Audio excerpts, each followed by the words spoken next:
line, screaming like a siren at night. Red and blue shouting, nobody's right. Smoke in the streets, truth under attack. Everybody's loud, nobody's got facts. Feeds keep scrolling, nerves stay tight. Matchsticks flicked in the dead of night. They sell fear, cheap package the lies, while the clock keeps ticking, empires on fire. Can't sit quiet while the world's on edge. Lines in the sand, standing on the ledge. No script, no leash, no polish, quiet. Just a voice in the dark and a spark to the wire. This is and I'll bring the fire. Gonna light it higher. No filter, no fear, I say. Everybody's selling truth like a brand, buying opinions they don't understand. Talking in circles, screaming online. Keyboard courage, borrowed spines. Yeah, power plays dressed up as peace. Same old wolves with different teeth. But silence is loud when the house is burning. And the fuse is short, yeah, it's still learning. I don't dance for the left or the right. I stand in the heat, I stand in the fight. No strings, no chains, no manufactured choir. Just gasoline thoughts and an open lighter. This is and I'll bring the fire. Gonna light it higher. No filter, no fear, I say it raw. Strike the match, let it burn through the fog. This is and I'll bring the fire. And I'll bring the fire.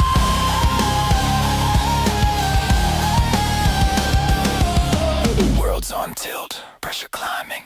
Truth don't whisper, it's perfect timing. You can't cancel the smoke, you can't stop flame. Say my name when it hits, say my name. Why? Say my name. Say my name. Fire don't ask permission. Fire don't need a side. Fire just shows up honest and exposes the lie. This is and I'll bring the fire. Truth is harder. Burn it down till what's real survives. No smoke, no mirrors, just heat and lies. And I'll bring the fire. And I'll bring the fire.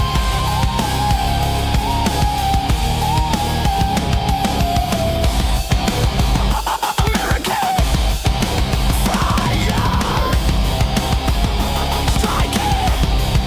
Let it speak.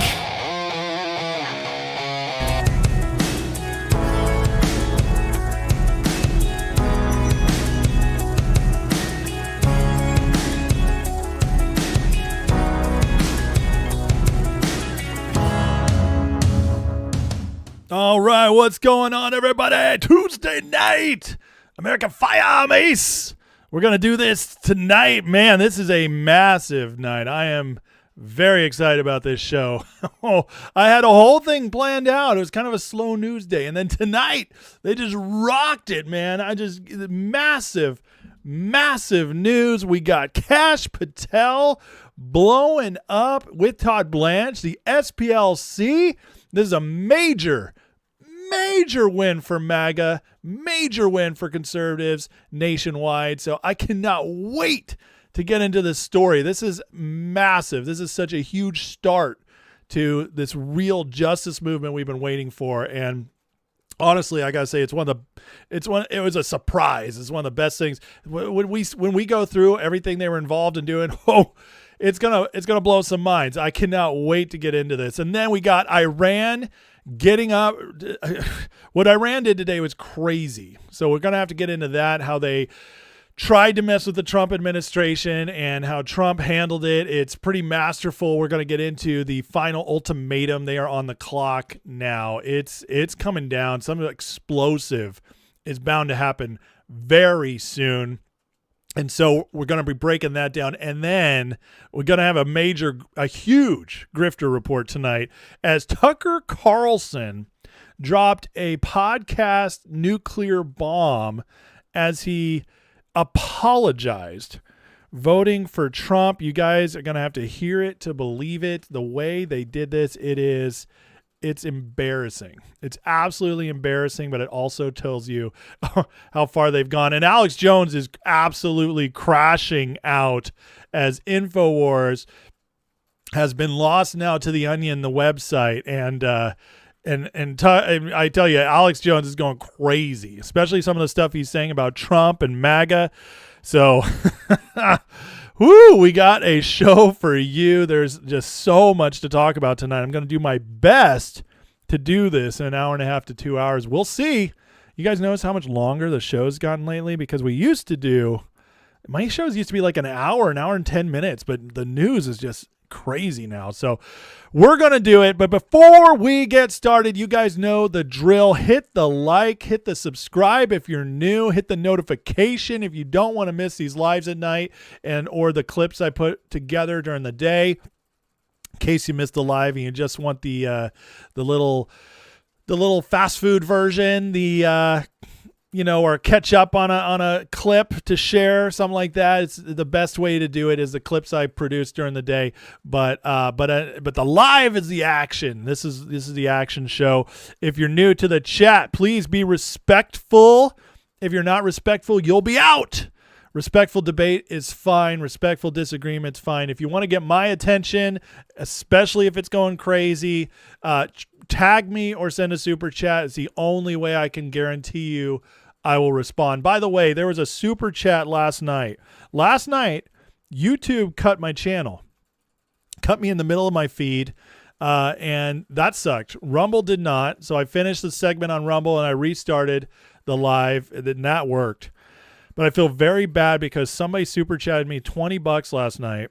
And I didn't get their question because I was cut, and then I lost the question. So I'm going to try to dig through my channel, see if there's a place I can find that and get back to that. But if that was you, I am so sorry. I promise you I meant to get to your question. I always get to the super chats, and I feel terrible.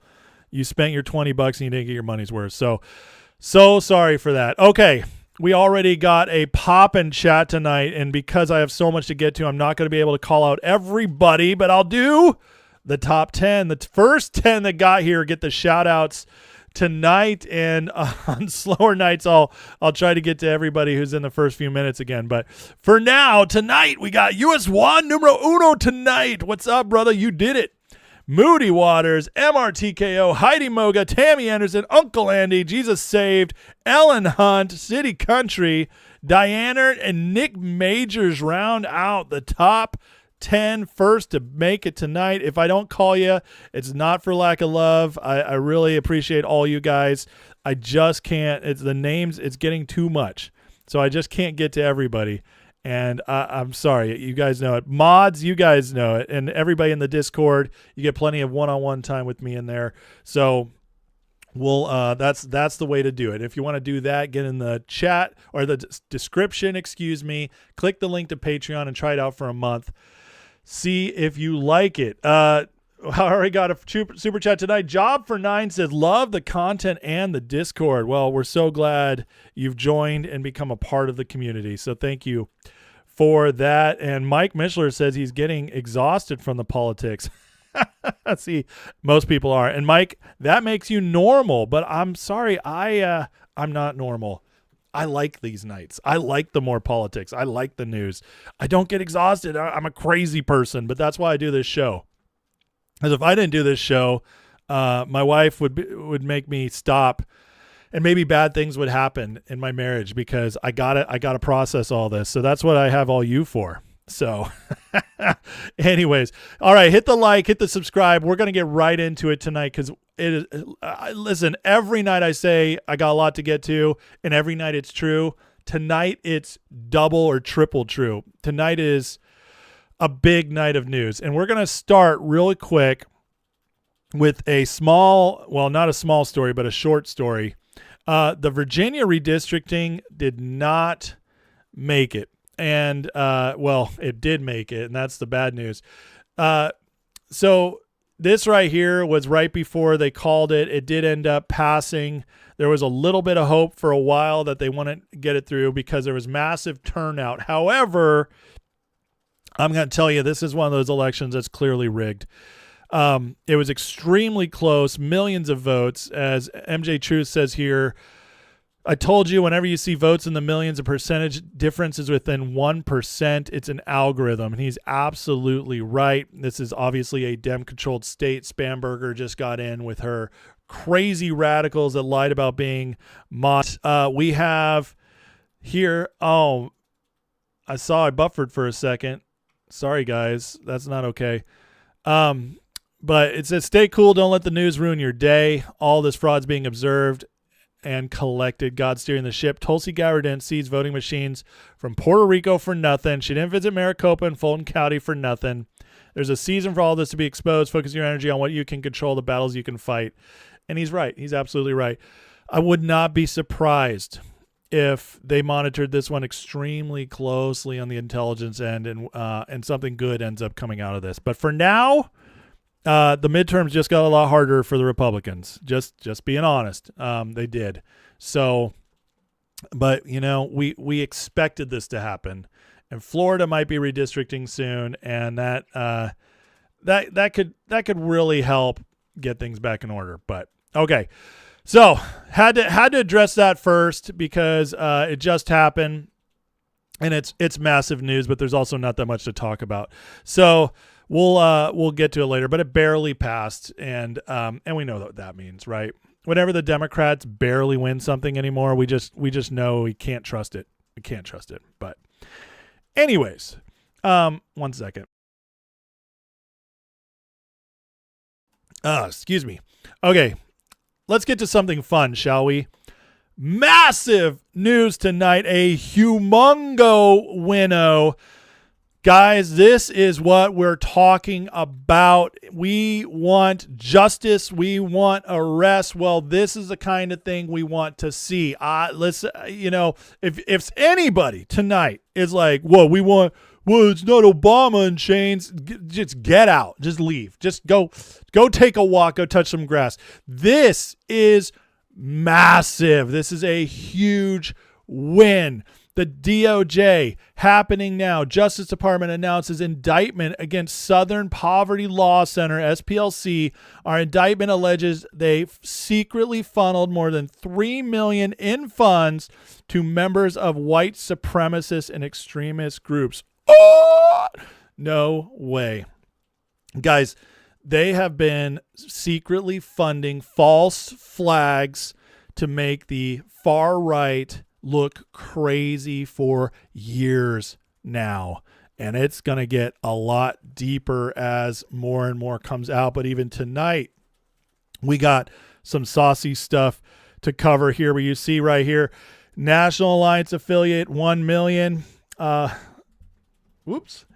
Nations affiliate 300,000, Unite the Right member 270K, former National Alliance chairman 140K, former KKK members 73,000. American Front president and felon 19,000. They were setting up, getting people to show up, make Trump look crazy, get them to these Charlottesville, Virginia. You remember that?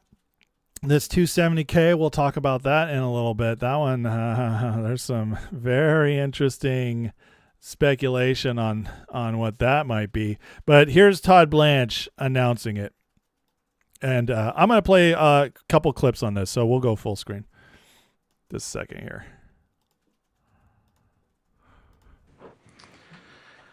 Good afternoon. Today, a few minutes ago, in the Middle District of Alabama, a grand jury returned an 11-count indictment charging the Southern Poverty Law Center with 6 counts of wire fraud, 4 counts of bank fraud, and 1 count of conspiracy to commit money laundering. According to the charges in the indictment, the SPLC is a nonprofit entity that purports to fight white supremacy and racial hatred by reporting on extremist groups and conducting research to inform law enforcement groups with the goal of dismantling these groups. As the indictment describes, the SPLC was not dismantling these groups. It was instead manufacturing the extremism it purports to oppose by paying sources to stoke racial hatred. The indictment describes this conduct in detail, But one troubling example is that the SPLC was paying a member of the leadership group that planned the Unite the Right protest in Charlottesville, Virginia in 2017 that resulted in the death of one person and injured dozens more. This particular person being paid by the SPLC allegedly received approximately $270,000 over the course of 8 years.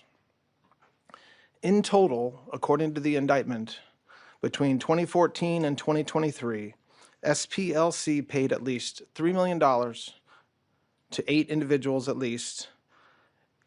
These individuals were affiliated with the Ku Klux Klan, United Klans of America, National Socialist Movement, Aryan Nations Affiliated Sadistic Souls Motorcycle Club, the Nationalist Socialist Party of America, Nazis, and the American Front. Now, as the indictment lays out, after SPLC paid members of these extremist groups, it created work product that reported on these activities that the members participated in or contributed to. And to that end, it was doing the exact opposite of what it's told its donors it was doing. Woo! This is so spicy. I am so here for it. Good afternoon. Kash followed it up. He follows Blanche up with his own, and we'll listen to this a little bit. We're here today is to announce what the general just told you. The Southern Poverty Law Center, in a massive, sweeping indictment, has been charged with allegations of fraud and using the banking system to perpetrate that fraud. I just want to talk about a couple of brief things here. The Southern Poverty Law Center themselves advertise to raise money to dismantle violent extremist groups for a period of at least a decade. I mean, first of all, just think about this. We talk about deflection all the time, right? Politics, the Nancy Pelosi play. You know, we accuse them of what we're doing. You know, deflection, look away.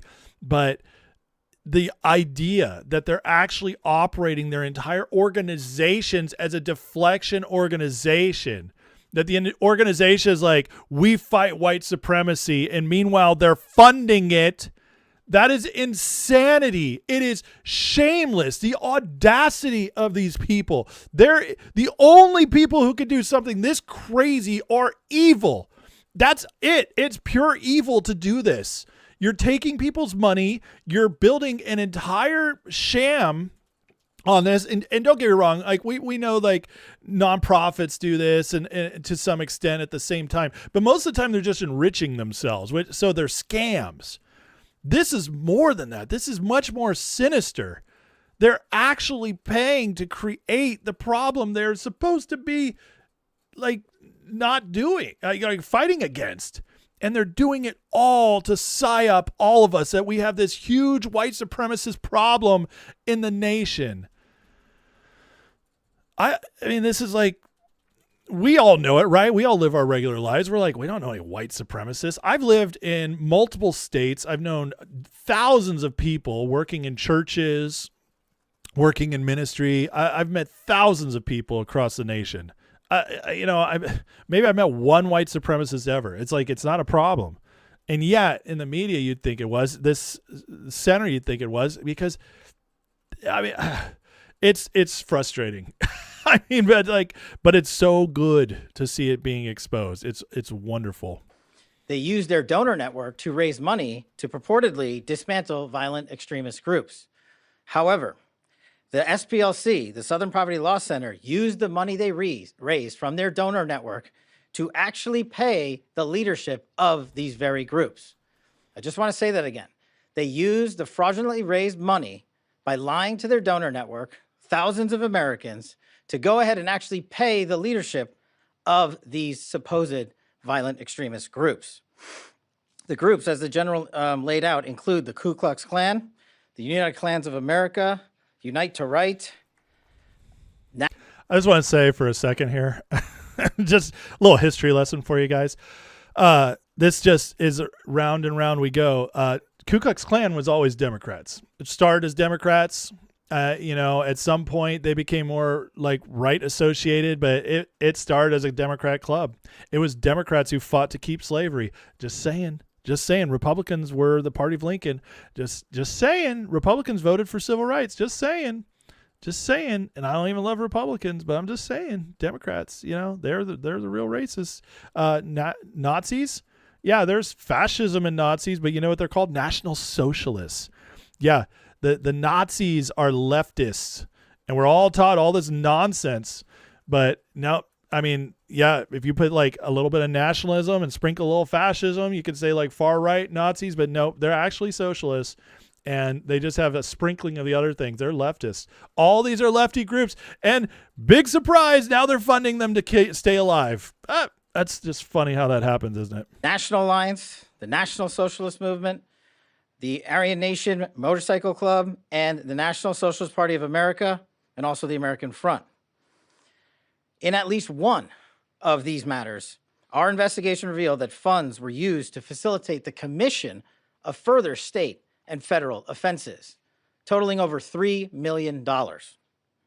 Furthermore, our investigation revealed that the Southern Poverty Law Center, on top of perpetuating this widespread, decade-long, multi-million-dollar fraud, conducted more criminal activity. They attempted to hide their criminal activity from our financial banking network. They set up shell companies and entities around America so that the financial institutions that we rely on as everyday Americans were deceived in believing that money was not coming from the Southern Poverty Law Center in the perpetration of this scheme and fraud, but rather fictitious entities they stood up to perpetuate. That's so crazy. I mean, $3 million in the grand scheme of things, politics and all that, it's not that much money. You know, I mean, it's a lot of money for me and you, but it's like in the grand scheme of politics, we're talking billions all the time. They throw out billions like it's nothing. You know, there was $60 billion spent, I think, in the election, just, or well, 60 million, whatever. Still, 3 million, not that much comparatively. So for them to go through the trouble of setting up various organizations and shell funds to launder this money is insane. And then the other part of it is you got to think, like, if we tracked this down and broke this down with this as elaborate as it was, what else are we about to see, folks? What else is about to be exposed? What else are Kash and them working on? I have a feeling like this is just the beginning, and this is a gunshot across the bow right now, because this is one of the big organizations that the liberals are so proud of. Oh, the SPLC, and now it's going down. This is epic stuff. This ongoing fraud. This is a serious and egregious violation of a group that purported to dismantle violent extremist groups, but in turn actually only fueled the hatred. This is an important case brought by President Trump's administration. We're thankful for the president for his leadership and funding of not just the FBI and DOJ, but his commitment to go out there and wipe out fraud and conspiracy and waste and abuse wherever it occurs, including the Southern Poverty Law Center. Even though this money was made to appear to be coming from legitimate people and legitimate entities, we at the FBI, with our great partners at the Department of Justice and in the state of Alabama, were able to comb through a decade worth of material, a scheme that took a decade to build, so that we were able to follow the money, because money never lies, and they got caught. As the Attorney General said, these charges are varying. Money never lies. I love they that. are widespread and wide-ranging, and this investigation is very much ongoing. Today, we're here to announce the charges of the Southern Poverty Law Center, and this investigation and the individuals who are responsible will be brought to justice. Thank you, General. Whew. I mean, everything he just laid out there is saying it's on. They have it. They have it all. I don't think there's any getting out of this. And by the way, the referral, these indictments, they're going over to a hardcore Trump judge. So that was announced tonight as well. But Kash wasn't done. He had some other interesting things to say. So here's a couple quick ones. You said in an interview over this weekend regarding the election into whether the 2020 presidential election was stolen, you said that there were going to be arrests coming, and I promise you it's coming soon. Hoping you could just elaborate a little bit on what that meant. Sure. We have many ongoing investigations into large-scale conspiracies, and like we did today, we'll be announcing those arrests when the grand jury returns those indictments. Do you hear what he said? We have many investigations going in to large-scale conspiracies. That is a sentence, my friends. That's a sentence, and that's going to have a lot of people trembling in their booties tonight. Kash, I got to tell you, there is a big reason why they were trying to take this man out. It isn't very obvious all of a sudden why the hit pieces, why the psyops on Kash going back to April 2nd. I heard tonight Carl Surfin's with me, and Kash Patel, he's going to be let go tonight. First it was Bondi, and now it's Kash, and they're cleaning house. Yeah. How about that? Alex? How'd that work out for you? Kash responds to some of that right now. Sorry, to respond directly to the allegations in the Atlantic article that your unexplained absences created a national security risk. And beyond that, can you say definitively that you have not been intoxicated or absent during your tenure as FBI director? I can say unequivocally that I never listen to the fake news mafia. And as when they get louder, it just means I'm doing my job. This FBI director has been on the job twice as many days as every director before me. What that means is I've taken half as many days off as those before me. What that means is I've taken a third less vacation than those before me. What that means is that this FBI with this Department of Justice has dropped the murder rate 20 points. What that means is this FBI with this Department of Justice has captured 8 of the top 10 most wanted fugitives in the world, twice as many as the Biden administration did in its entire 4 years. What that means is this FBI has seized enough fentanyl off the streets to kill 178 million Americans, a 31% increase. What that means is this FBI and this DOJ has arrested 43% more spies in 14 months than the entirety of the Biden administration. Whoa, spies? What that means is this FBI has seen a reduction in opiate overdose deaths up to 20% alone. What that means is that we have found 6,300 child victims, 6,300 families have their kids back. That is a 22% increase from the Biden administration. I'm on the job. I'm the first one in. I'm the last one out. I'm like an everyday American who loves his country, loves the sport of hockey, and champions my friends when they raise a gold medal and invite me in to celebrate. I've never been intoxicated on the job, and that is why we filed a $250 million defamation lawsuit. And any one of you that wants to participate, bring it on. I'll see you in court. I'm sorry, but what a total badass. That was awesome. Listen, that's for everybody who's like, nothing's happening. Trump doesn't do nothing. Man, Kash Patel and Bondi are total failures. Why don't we see a risk? Go suck your thumbs. Listen, you obviously need some comfort because this guy just lit it up. That is results, my friends. And I know everybody's like, we want the big guys. I hate that. I'm at the point where I hate anybody who's like, where's your arrests? I hate it. As soon as I hear that, I'm just like, idiot, moron, get out of here.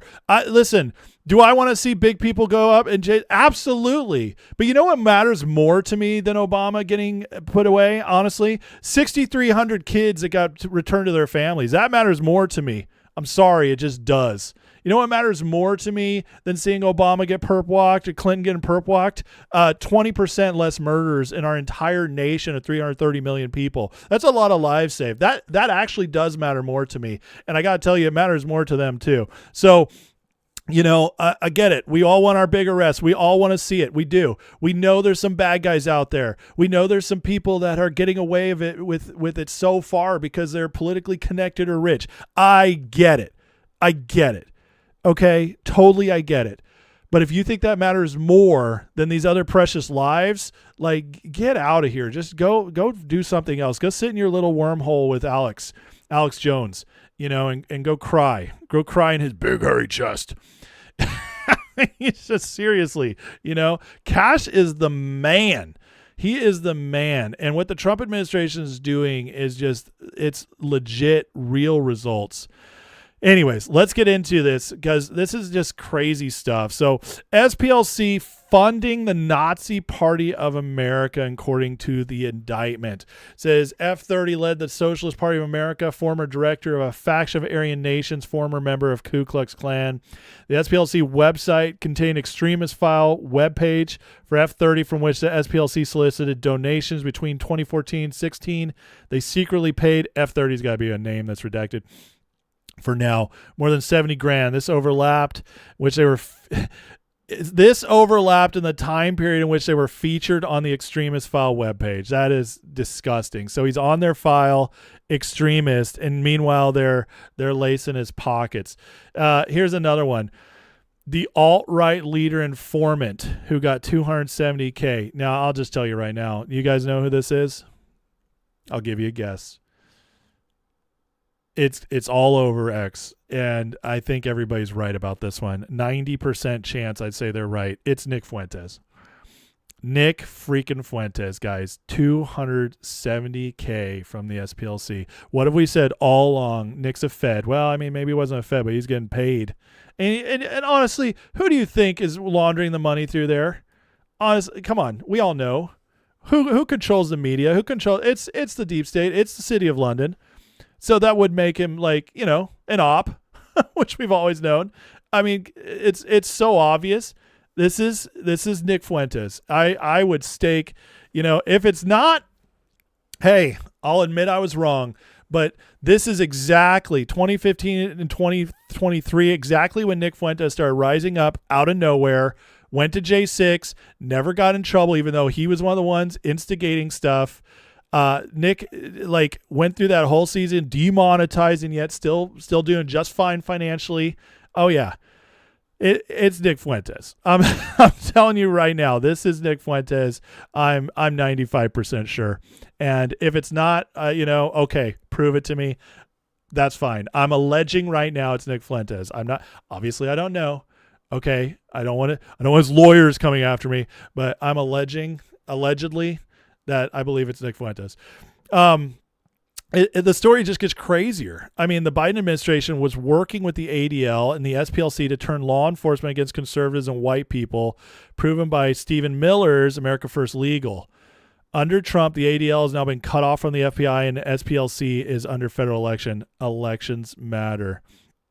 Now, somebody needs to tell that to Tucker Carlson after what we go through later. Just wait. So this is spreading, and Brian Cates, now that we're all getting excited that some major things are dropping, SPLC now indicted, Kash calling out the election saying, hey, arrests are coming. We're going after large conspiracies. Well, here's Brian Cates speculating on Pam Bondi, and I wanted to read a little bit through this post because I don't think a lot of you know what Pam Bondi was doing right before, because, we got a lot of Pam Bondi hating here, and I get it. She didn't do everything you wanted her to do in a year. She was kind of stupid with how she handled Epstein in public. I don't think in private she messed up, but I think in public she said some dumb stuff. The Dow's at 50,000. We could all admit that was kind of a stupid thing to say. Kind of. It was a dumb thing to say. But, for all her flaws, Bondi has a crazy good record behind the scenes. And so here's this. What was her last job? She was taking an organized crime front, cleverly disguised as federal executive branch agency, the DOJ, and turning it back into a functioning Department of Justice ready to bring accountability. I love how he phrased that, by the way, her last job. While she was executing her hostile takeover of the organized crime front, which was the DOJ under Merrick Garland, she was getting the bird's eye view of what? What was she getting a very up close and personal look at? She was taking apart City of London's organized crime front and reconstituting America First federal agency. Well, I'll tell you, she went eyeball to eyeball with in 9 months with the slugfest with the deep state for control. The weaponization of the long captured institution turned against ordinary innocent American citizens. She grabbed it by the belt buckle and engaged in intense underground combat. I totally believe this. Like, who, why it's called the deep state? Because once they get in, they don't leave. Okay. They're deeply embedded. It's the bureaucracy, and all these jobs that are unelected. Okay. They stay when you move on. So you have Obama lawyers, you have, prosecutors from the Biden administration, legal people from the Biden administration embedded. And these people are crazy. They are communists. They only care about power. So yeah, you don't come into the DOJ and all of a sudden it's all Trump people. And that's what I think people don't understand about politics who get frustrated with where Trump's at right now. We're dealing with an apparatus that is absolutely embedded and has been being built for 50, 60, 75, 100 years. And so when we get somebody in charge, well, they might have 10%, 20% of their entire tens of thousands of employees under them on their side, willing to do everything they ask them to without begrudgingly, and maybe 10% of those people, 20% of those people are going to push back at every little thing.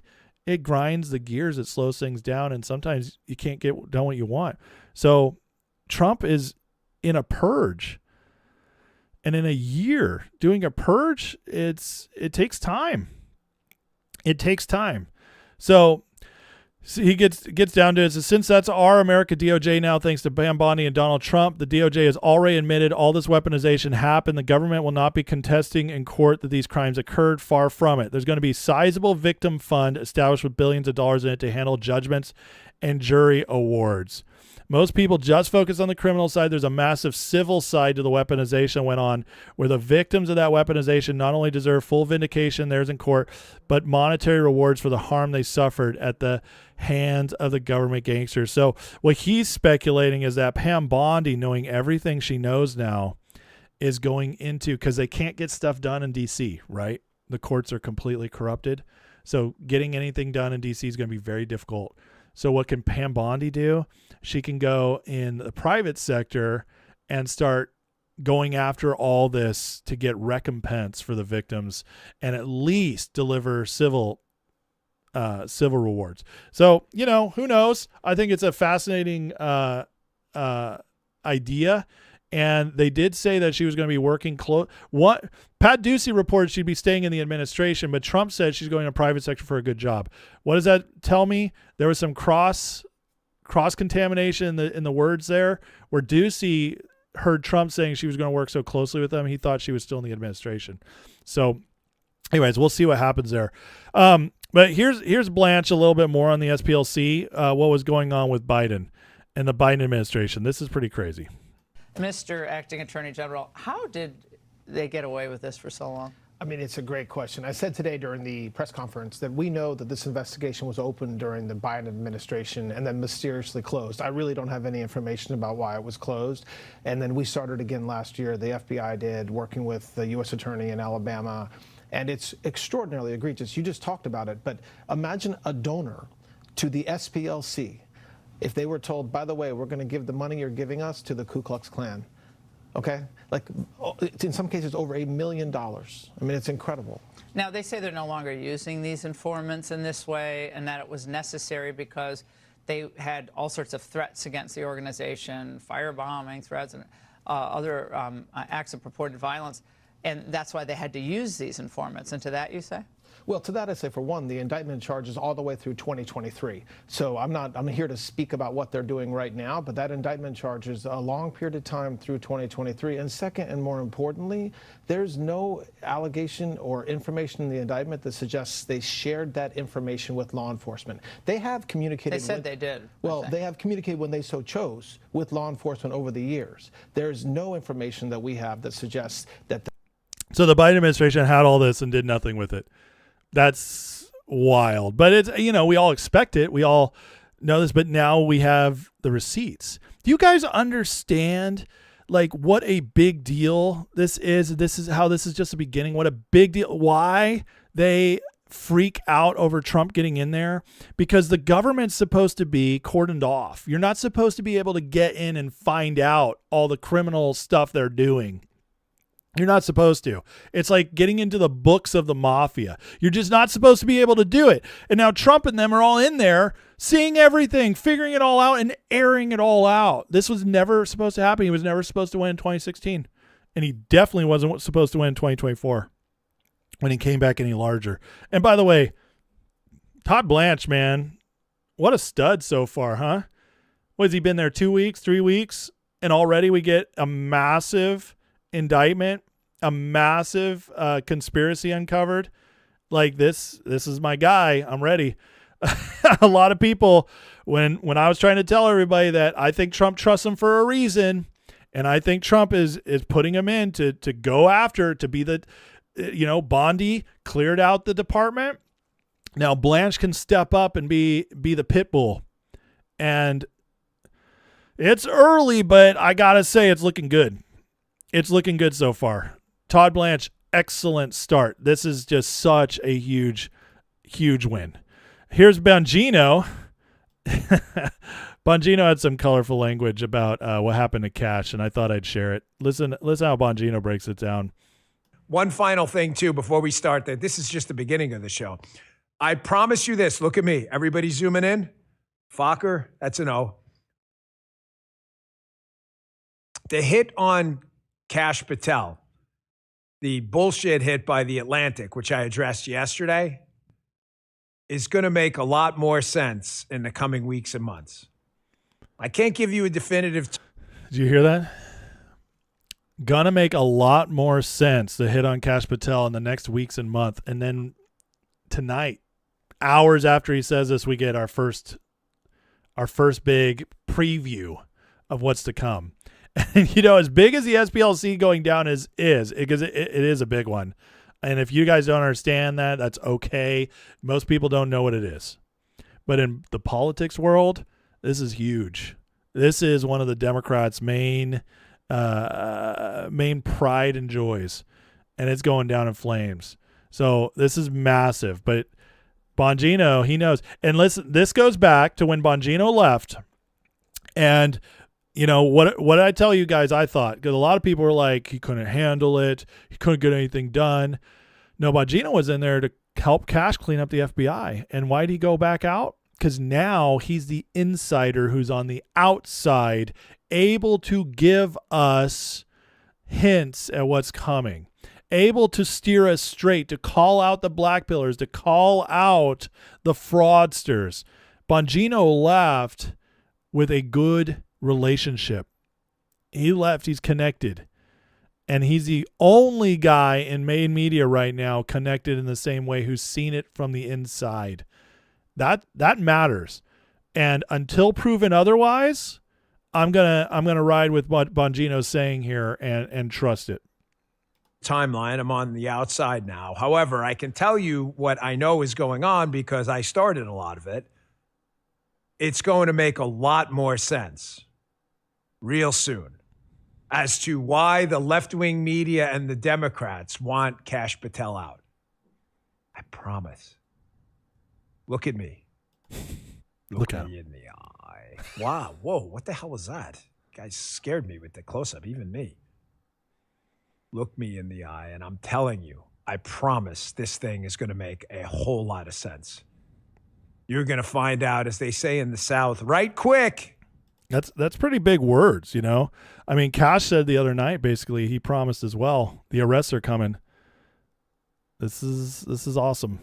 And what did he just say? It's all going to make sense. So many people so tired of waiting. Well, it's going to make sense. About why they need him out like now. It's got nothing to do with that story being even remotely true. So it makes you wonder why, and we know why, right? But a lot of people haven't put it together yet. Why Alex Jones is calling for Kash to be gone. They're doing the same. Well, we'll get to this in a second, but they've done it with other people. This whole narrative, got to get rid of people, got to try to turn them against each other. I will tell you this, whenever the fake news, whenever one of these grifting influencers, whenever they're parroting that somebody's on the outs, whenever they pick somebody to target and it's not coming from the administration, it's coming from anonymous sources, We know now that it's them targeting these people. It's been proven so many times over and over again at this point in the first 15 months of the Trump administration.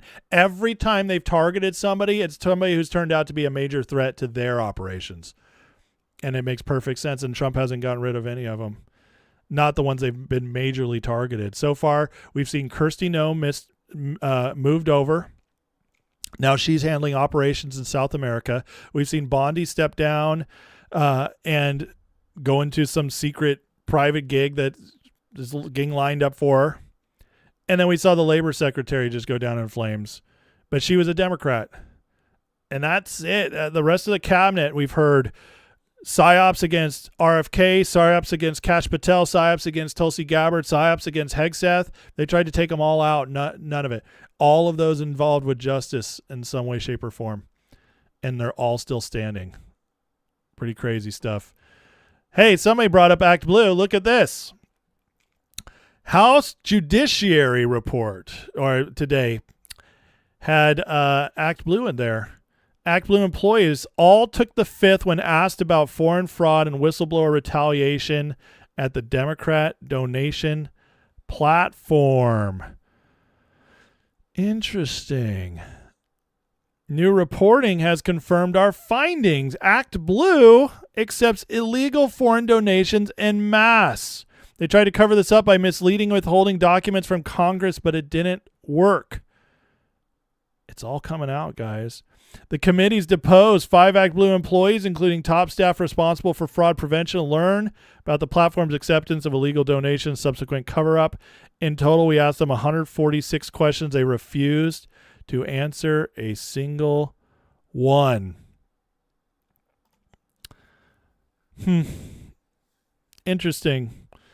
Look at this. New internal Act Blue documents disclosed for the first time show that after these allegations of fraud and misconduct rocked the platform in early 2025, every member of Act Blue's legal and compliance team quit, were fired, or went on extended leave. And it goes on and on and on. These, my friends, are the organizations that have helped the left create PSYOPs, steal elections, launder money. Trump is... We're not getting those big names in cuffs perp walked right now, but what they're doing is even better.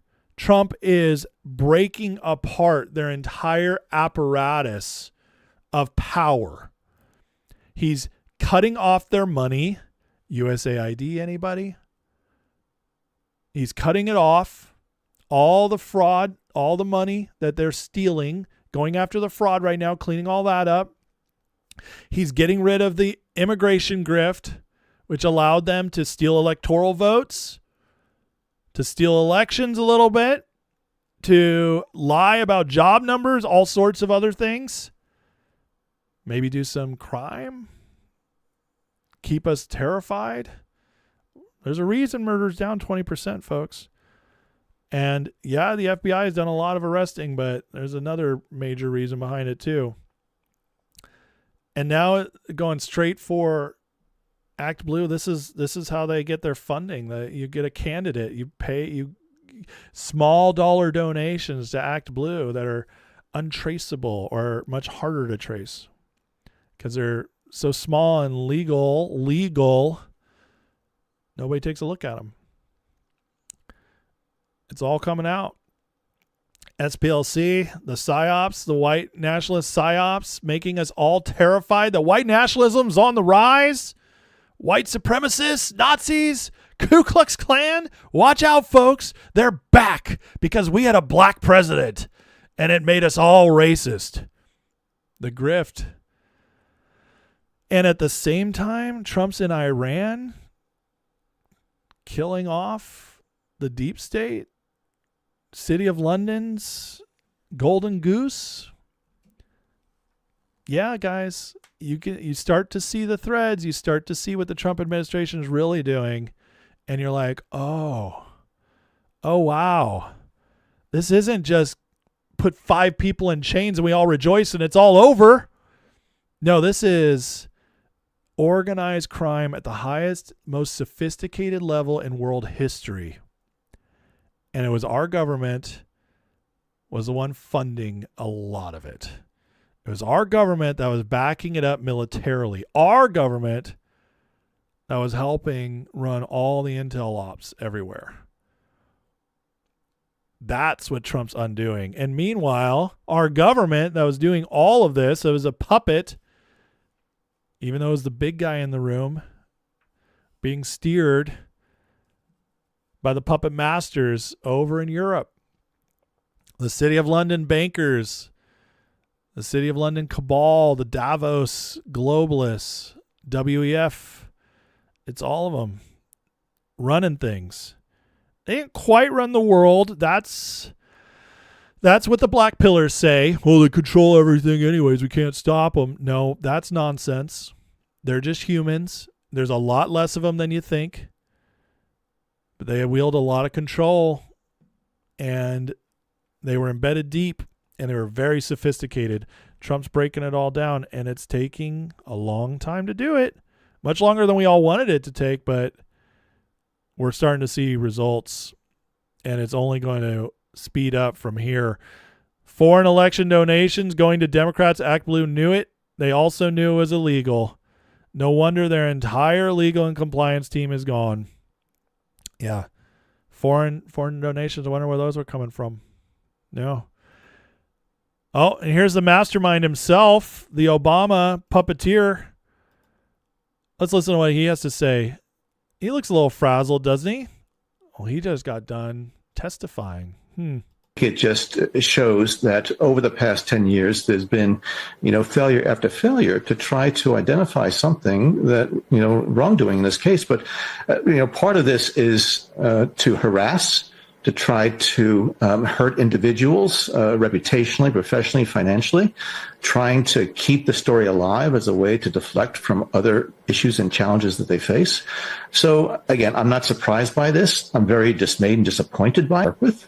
Or that you worked with. There are people of integrity who never would have thought the Department of Justice would have fallen as far as it has. And so, again, every day when I wake up, there's something new that I just find just being so surreal and separated from the government and the reality that I worked in for 33. If that doesn't sound like somebody who's panicking, I don't know what does. Oh, these big meanies? They're just trying to hurt us. I worked in government. Oh my God, I can't believe what they're doing. Meanwhile, this is a guy who ran the Russia fraud to try to take out Trump. He didn't seem to care then about being a big meanie head. No. John Brennan is the mastermind in the U.S. It's not Obama running things. Brennan was, well, maybe Obama runs it now, but Brennan groomed Obama. Brennan ran Obama. Obama was the Manchurian candidate. John Brennan, born and raised, well, he didn't birth him, but he raised him into a politician, raised him to be their guy that they could get everything they wanted done from. He was their dream candidate. And he came in 2008 on a wave in which they crashed the economy, partly to create that wave. There's other reasons, of course, but it did happen on their watch and they wanted it to happen. Bring in the wave, bring in the 60 Senate majority, 60-seat Senate majority. Can you guys even fathom what that's like now in our current politics? Yeah, that was only 18 years ago that the Democrats were able to get 60 senators. That's filibuster proof, friends. You can get anything passed. It's only by God's grace that our country wasn't absolutely destroyed in Obama's first 4 years, because the Democrats are lazy, and as unified as they are on some things, they hate each other and they're greedy. And that I believe God used that to keep them back, hold them back, because it could have been so much worse. They had a strong House majority and 60 seats in the Senate and the most radical president in history. And we survived it. And not only did we survive it, Trump in his first term was able to undo most of what Obama did. That, my friends, is a miracle. If you don't think we weren't preserved by some spiritual force, by God Almighty himself, I don't know what to tell you. Prayer alone got us through the Obama administration, and then Trump came. And it's been nothing but beating them back ever since. We've had some hiccups. It's a fight. You know, they get a vote too. They fight back. But it's been nonstop, them falling backwards. Little by little, us taking more ground. And now we've gotten some breakthroughs, and it's going to start ramping up fast. And Brennan knows it. He's terrified. And this guy's going away for a long time soon. If you don't believe me that they're panicking, watch how Ilhan Omar handled her confrontation today. Tell us about your net worth dropping down to about 100,000. Funny, the whole thing. Could you just elaborate on what mistake was made, Congresswoman? What mistake was made on your financial disclosure forms to bring it down to 100,000 from up to 30 million? Just want to give you a chance to clear it up because people are wondering why it dropped so far down. Does your husband still have the consulting business worth about $8 million? Tell us about your... Someone once said they won't be able to walk down the street.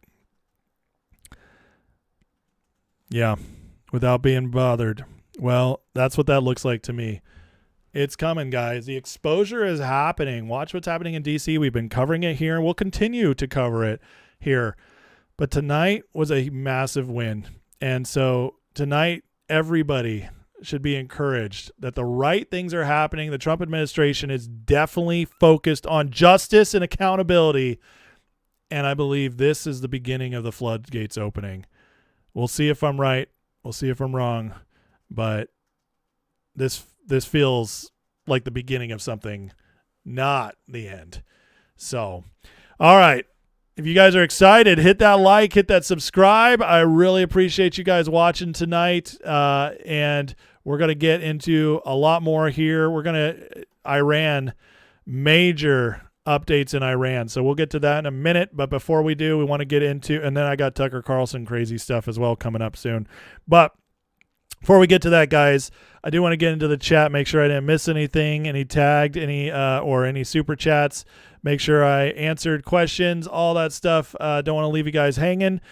If you like the chat, if you're making friends and you want to do this 24/7, you can get into the membership for free. Go into the Discord, click that Patreon link, and try the free month and see if you want to support the channel after that. But I definitely think you should try it out. It's a lot of fun. We have a lot of fun in the Discord. We're always sharing up-to-date news, but we're also laughing, sharing memes, talking stock market, all kinds of fun stuff in there. Never know what could happen in the Discord, but it's a great community and everybody becomes friends real fast. So try it out. And then also, of course, you get all the extra content I've created for members only. So try it out. All right. Let's see here. I do see a tag from D6. He says, it takes money to run these organizations.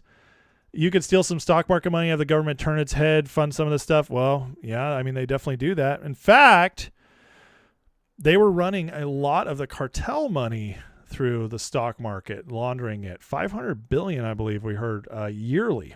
And I imagine a lot of that was, CIA organized to fund whatever they wanted to do operation-wise.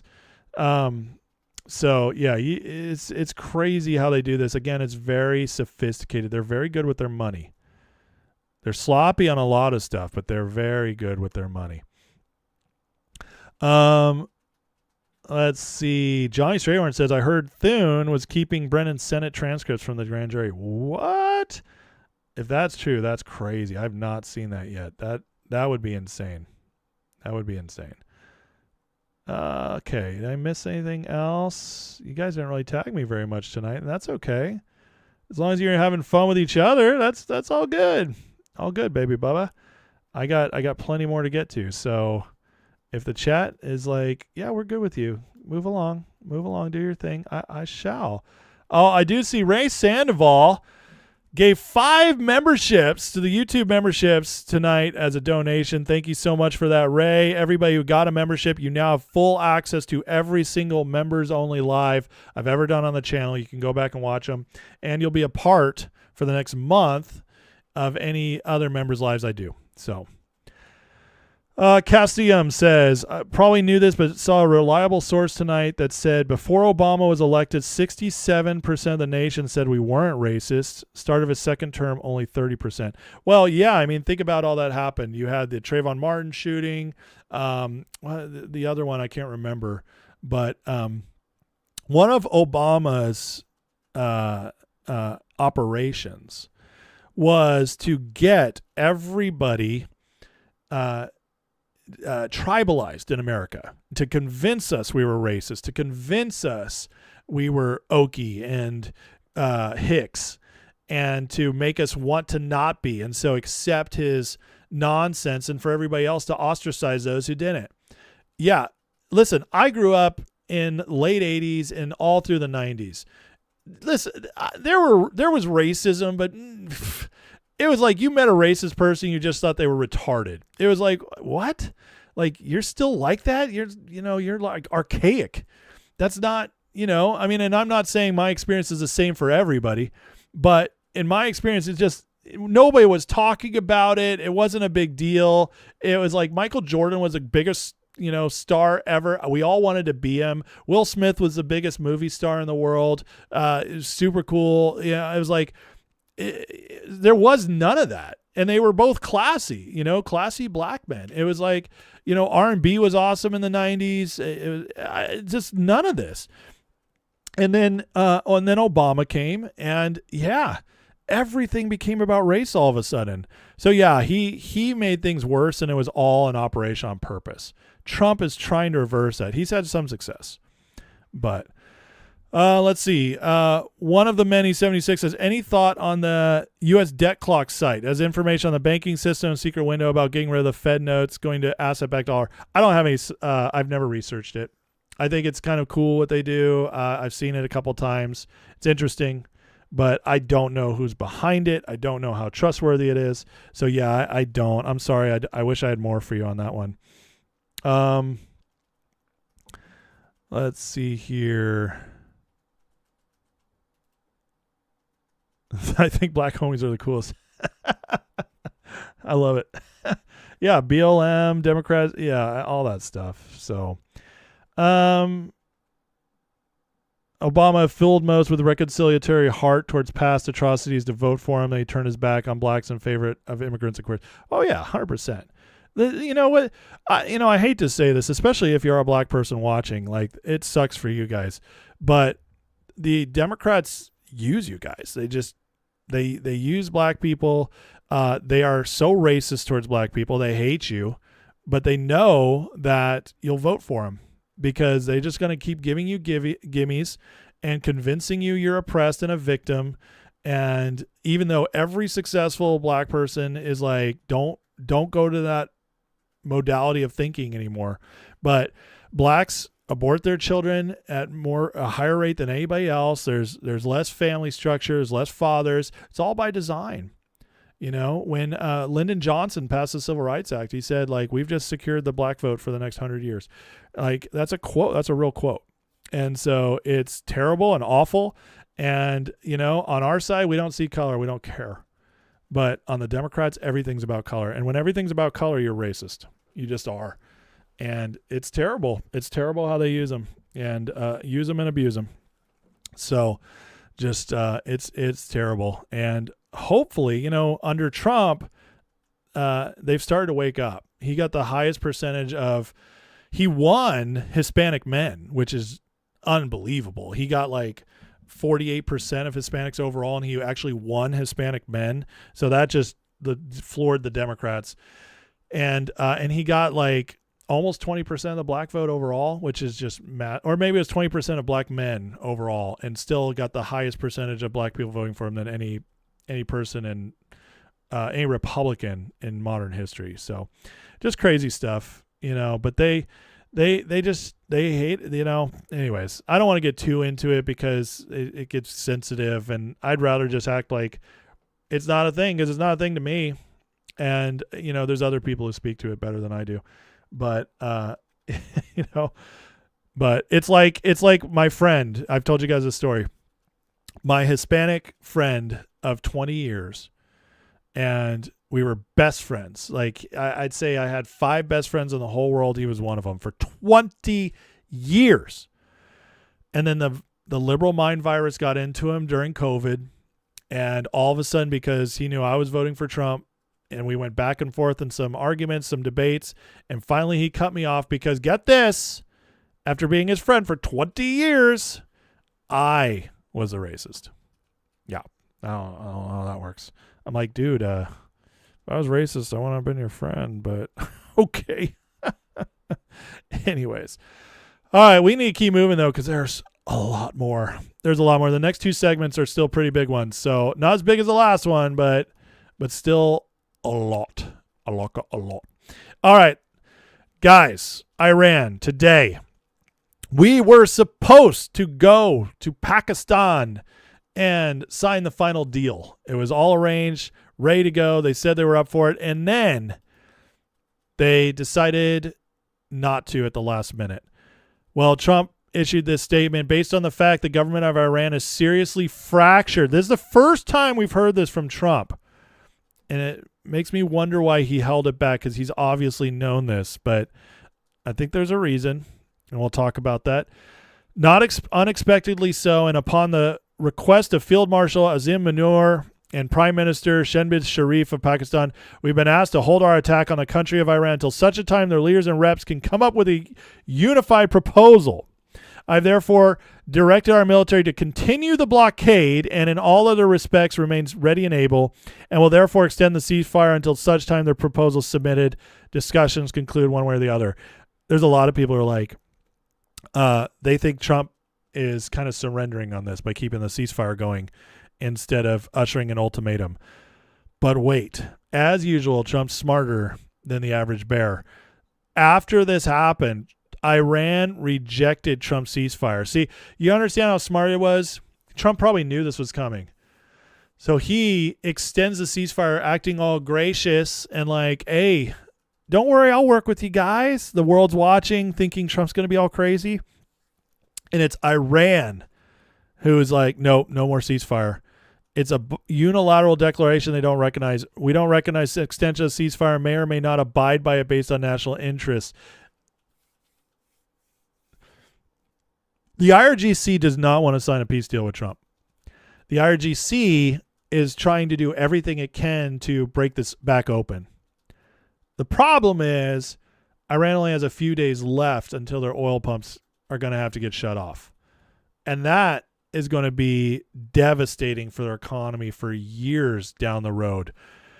We have, according to Saudi analyst Mansour al-Malik, a revolutionary coup has taken place inside Iran, with the IRGC placing House Speaker Ghalibaf, President Pezeshkian, and Financial Minister Arghachi under house arrest, halting U.S. negotiations. So we're getting a sense that this civil war is starting to happen. These are the people who've been negotiating with Trump. And Trump, I believe, one of the reasons he's been announcing the deals like he has, because he's been wanting this to happen. You see, the IRGC, who's actually in control of Iran because they have all the military might, they never wanted to deal with Trump. But all the rest of them are like, we have to. And so every time Trump talks to these people, he announces what they discussed. The IRGC sees it and gets pissed. Trump is pitting them against each other, so they basically eat each other up. That's what this looks like to me. And it's starting to happen because they're running out of time until their country is absolutely devastated, not permanently, but for a very, very long time. And that, when these guys weaken each other, it makes it even easier for the people to stand up. So listen, if we haven't had it happen yet, unless it's happened since I've gone live, but if Iran decides to attack us, well, it's not going to go well for them. Iran just went into crisis mode. IRGC generals and commanders are overruling the officials. Regime now in chaos. There could be a coup. No one knows who's calling the shots. In fact, let me just let Jesse talk about it. Power plant day could now be any day of the week. A fierce power struggle breaking out in Iran. And President Trump showing a lot of patience. 47 says U.S. airstrikes have seriously fractured the regime, so Pakistan asked us to hold off on B&P Day until Iran can get it together. Tonight, there could be a coup. No one knows who's calling the shots. Vance, Witkoff, and Kushner were supposed to leave for Islamabad, but they never took off because the Iranian delegation never took off, which is suspicious because this morning, Trump said the gay Ayatollah authorized the deal. They just got the okay to go forward. You see what Jesse did there? The gay Ayatollah. They just have to keep that going. I swear, it's still one of the funniest things ever is hearing when Trump heard he was gay and he couldn't stop laughing. I want to see what it's like for Trump not to be able to control his laughter. Which I knew they were going to do anyway. I mean, I don't think they had a choice. They have to negotiate. And, you know, the one thing I'll say is this. Iran can get themselves on a very good footing if they make a deal. They can make themselves into a strong nation again, a wonderful nation again. They have incredible people. But they seem to be, you know, bloodthirsty. So the gay Ayatollah told his ministers wheels up, but the military said not so fast. We're basically looking at another Iranian hostage crisis. This time they've taken themselves hostage, and therefore the negotiations. The IRGC won't agree to sign over the Strait and the uranium, and they're the only votes that matter because they're the ones with the guns. The generals are demanding Trump lift the blockade. You know, he said that their big red lines are the Strait, which makes sense because the IRGC, City of London, they don't want to hand over the Strait. That's the shipping and oil money. And then the uranium. Why? Because the uranium means permanent destabilization of the Middle East whenever they want. That's why those are the red lines, just so you guys know. As a precondition for more peace talks. They want to play an economic game of chicken. Iran sees this as a game of endurance. They believe that time is on their side and that ultimately the domestic pressure when it comes to energy markets and the stock market will force President Trump to make a deal that's in their favor. That is not the truth. That is not the reality. The president and his counterparts in Israel have the ability to continue this operation for months if they need to. It's the Iranians up against the clock. The blockade's already cost them over $1 billion. Checks are bouncing, and their economy's in a death spiral. That's right. That's right. So they're propagandizing. They're doing everything they can to get rid of it. They're in such a bad place. The clock is ticking on them. Even if Trump does nothing, even if we don't fire a missile, Iran is choking to death. It's the siege, and it's working. And nobody's talking about this. It drives me crazy. I feel like, you know, well, okay, I say nobody. There are some good people talking about this, but it's not many. It's not many. Most of what you hear out there is how we're losing and Trump's scrambling to get out. No, not at all. We have all the cards. Trump's blockade is brilliant and it's working. And it's so bad now that even Democrats in the media are parroting stories like this straight from Iran about how all these ships have gone through. And maybe some of you heard this today, that 26 Iranian ships have slipped past. And instead, they're talking about here, thank God, but that's just propaganda. That's desperation, guys. They are trying to convince everybody that Trump is stuck. Trump is failing. This war is a joke because they don't want you to see what's really going on here. What a massive win it is. And it's pretty obvious when you see we are now the number one center for oil in the world, number one center for natural gas. That was going to happen anyways, but this accelerated that, and it hurt City of London, EU, cut them off. It exposed NATO once and for all. Even Democrats, a lot of Democrats are like, NATO, they suck. That's huge. It forced all the influencers out into the open. We've decimated Iran's military, Air Force and Navy, all but gone. This is such a massive win, and it keeps compounding and growing. And what's happening is Trump's not the one scrambling to get out. Iran is. But they're trying to do it with their heels dug in, saying we cannot cross these red lines. And what I think Trump's waiting for is that, these people are suicidal. They'll go down with the ship. I think what he's waiting for is the people to reach their breaking point, and they take it over. And we might have to bomb more again to get there. We just might. But again, it's a financial war first and foremost. Scott Bessent, as POTUS has made clear, the United States Navy will continue the blockade of Iranian ports. In a matter of days, Karg Island storage will be full, and the fragile Iranian oil wells will be shut in. Straight from Bessent himself. Constraining Iran's maritime trade directly targets the regime's primary revenue lifelines. Treasury will continue to apply maximum pressure through economic fury to systematically degrade their ability to generate, move, and repatriate funds. This means that we are conducting a cyber warfare on their banking. That's what Bessent's basically saying right there. We're not allowing any of their money in and out. They got no goods coming in and out, no oil coming in and out, no money flow, no weapons. And every transaction of theirs we catch, we're repatriating their funds. We're draining them. We're cutting them off every single thing, and we're siloing them in their boundaries with nowhere else to go and nothing to have within those boundaries.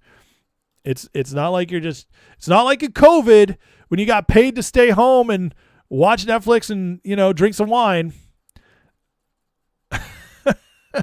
Nope. That's not what's happening in Iran. Any person or vessel facilitating these flows to covert trade and finance risks exposure to U.S. sanctions. We continue to freeze the funds stolen by the corrupt leadership on behalf of the people of Iran. You hear that? Freeze the funds stolen by the corrupt leadership on behalf of the people of Iran. That's a signal right there. Listen, here's some signal to the people. If you guys take back your government, we have money for you. That's what he just said right there. All the money we're getting from your evil peeps, the people who are killing your girls that protested, hanging them, eight scheduled to be hanged. They hung that beautiful girl the other day. If you're willing to rise up and take them, we got money for you.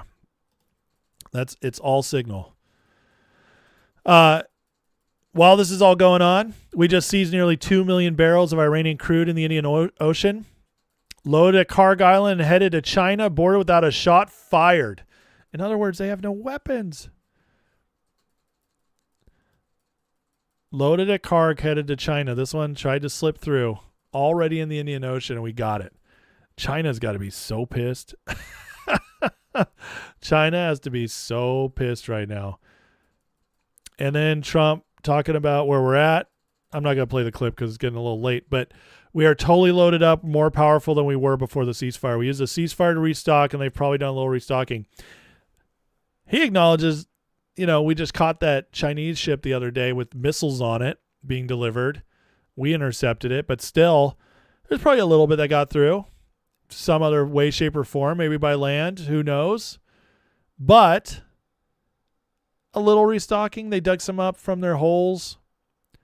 We've seen what their missiles can do. It's not scary. Today, Iran was parading missiles through the streets of Tehran. They're puffing up the chest again. They're doing the peacock again, the strut. Trump will not be the one to fire the first shot. He doesn't want to be the one who breaks the ceasefire because he knows they're trapped. He's applying all the pressure, waiting till they get to the point where they're going to have to turn those wells off, turn those pumps off in the wells, and risk ruining their economy for 5 to 10 years. He knows they're up against the clock, and he's waiting to see, are you guys going to deal or fire? Because if you fire, it's going to be very bad for you. Israel and U.S. are fully coordinated and ready for immediate resumption of war with Iran, believing no deal will be reached per senior Israeli official. Israeli Air Force pilots have been told to prepare for longer working hours as CENTCOM Commander Cooper visited Israel last week to approve Joint Strike Plan's extensive target bank, including their national and energy infrastructure. In other words, if they don't do this deal soon, Trump's going to snap his fingers, and it's going to happen, and within hours, we're ready to go. You better believe leaders targeted. He said the bridges. I don't know how much of their energy stuff he'll go after, but is going to happen, their wells, they're going to be screwed. I mean, this is what Trump doesn't want to do because this is where innocents will get hurt. But at the same time, I think even the people of Iran would gladly give up or put on the backside oil for a few years if those pumps can't get working in order to take back their country. So Trump, if he has to, he's going to strike it again. And I gotta believe this is going to look just like those first 3 days, maybe even bigger. It's going to be crazy. I don't think Trump wants to do this, but at the same time, he's going to. He's ready. We've moved more aircraft carriers over there. We got the lasers that shoot down drones now that I shared last night. It's crazy. So get ready, because one way or the other, Trump's getting his deal.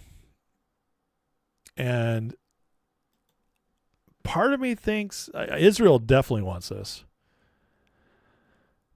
Part of me thinks half the administration wants this. The other half just wants it to be over. And however it ends up, Trump played it brilliant, because the ceasefire now put everything on Iran's. The ball's in their court. And so now we have, it just looks much better when we fight this time. The American people will be much more behind it. Oh, also, if they strike us first, he no longer needs war powers to fight back because they struck us. It's now defensive. So another big part to that. Trump posted this late. Says Iran doesn't want the Strait of Hormuz closed. They want to open so they can make $500 million a day, which is what they're losing. They only say they want it closed because I have it totally blockaded, so they merely want to save face. People approached me 4 days ago saying, sir, Iran wants to open the strait immediately. If we do that, there can never be a deal with Iran unless we blow up the rest of their country, their leaders included. There it is. There it is. And this is very interesting. Look at this from John Conrad. Synopsis from the largest naval conference in America. Nobody cares about Iran. Isn't that fascinating? All the media wants us to hear is that the Strait of Hormuz is the biggest, most disastrous thing to ever happen, and Trump has screwed up and Trump is losing because the Strait of Hormuz is closed. That's what the media has been parroting nonstop.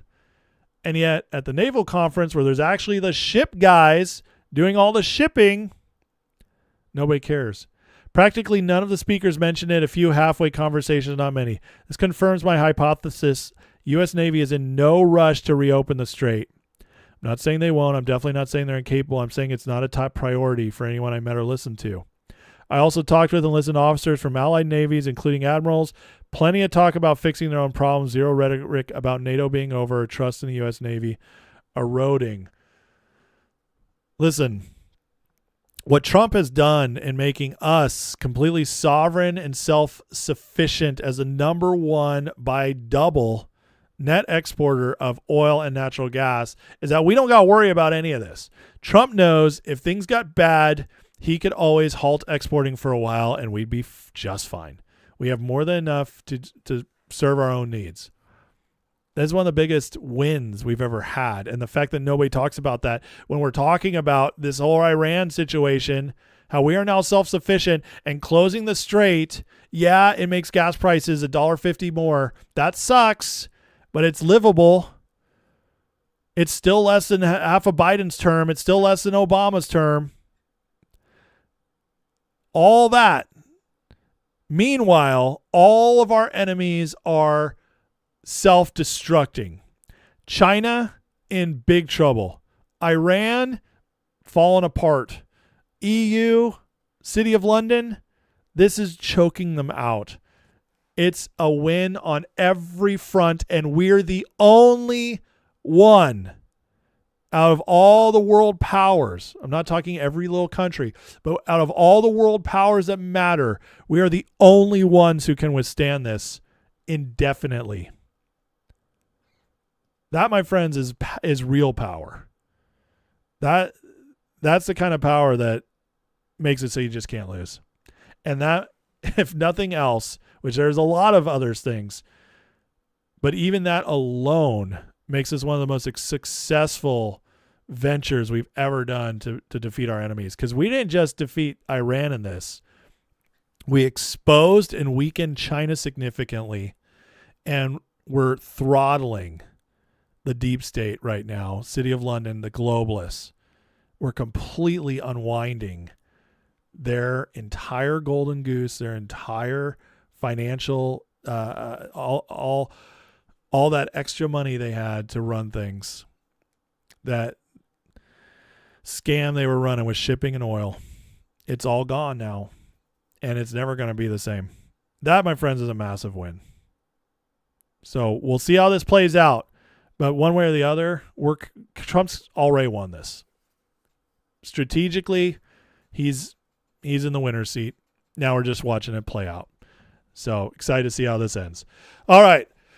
Next, we're going to get into the grifter report, Fagaland, because of Tucker and Alex Jones going crazy. So we're going to go there in a minute. But first, I want to take a little break, check in on the chat, make sure that I'm getting to everybody who took the time to either super chat me or call me out with a tag. Let's see. We do have a super chat. Make sure I get to you.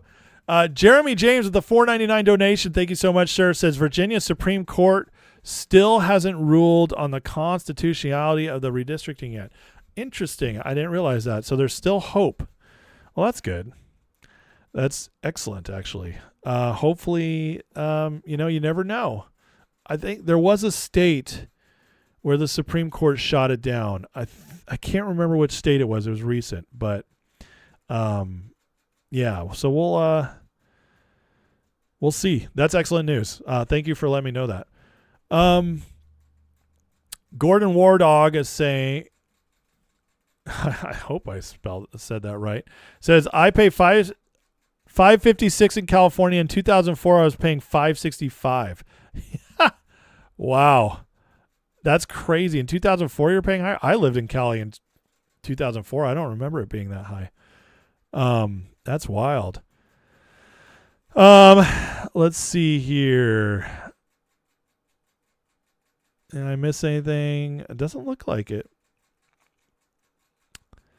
Travis Duarte asks, are they really raping them before execution? I know it's gruesome. That's what I heard. Yes. It is one of the worst things the Iranians do. I don't like talking about it, but I do mention it because it's important to realize like how evil these people are so we don't feel bad for what Trump's doing for them. But yes, their leadership, if they're virgins, they're automatically going to go to heaven because they're virgins in Islam unless they are defiled. So what they do is they do a quick marriage ceremony, a temporary marriage, and so that the men aren't technically raping them, and then they sexually assault them, and now they're defiled, and now they are criminals who have been defiled, and then they die. They're not supposed to go to heaven. That's what they do to the women in these situations if they're virgins. It's disgusting. Castellum says, I hate the idea of us funding our own decline, whether it's worse during Dem's term or still a problem now. Yeah, I hear you, and we are, but no longer. I mean, we're ending this quickly. Trump is changing everything, and what he's doing, and I don't hear this talked about a lot, but one of the biggest, most amazing things about Trump, is the cultural shift he's brought. Because he's awakened so many people, he's inspired so many people, and he's gotten us to all think more with the abundance mindset again. It spreads because it's addictive. Listen, it takes years to convince Americans to accept poverty, to accept being on the government dole. That took decades to wear us down to that point because that's not the American spirit. Naturally, Americans want to go out, achieve, build a life and be successful. That's the American dream, right? We have that innately in us. We are builders. And so when Trump came back and is like bringing this all together, people are starting to catch it. Even if they don't necessarily like Trump, even if they don't realize it, once that starts spreading, people will get addicted to it. And some already are. And that, my friends, is going to carry on for much longer than Trump. Because once you catch the bug and you realize you're not a victim, you realize how much you actually can do in your life if you just focus on what you can control, as long as you stop making excuses and build, like, I mean, it's amazing what people can do. And if Trump, all his policies work out and he gets rid of this deep state and the policies come in and make it easier so you hit momentum faster when you do make that choice, it's incredible.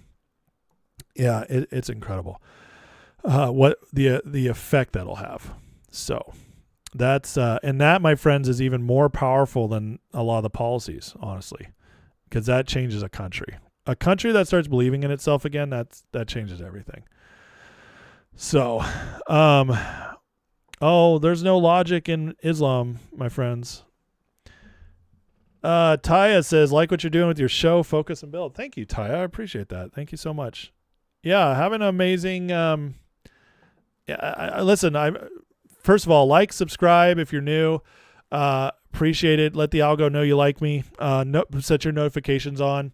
But listen, I've had a lot of growth this last 2 months.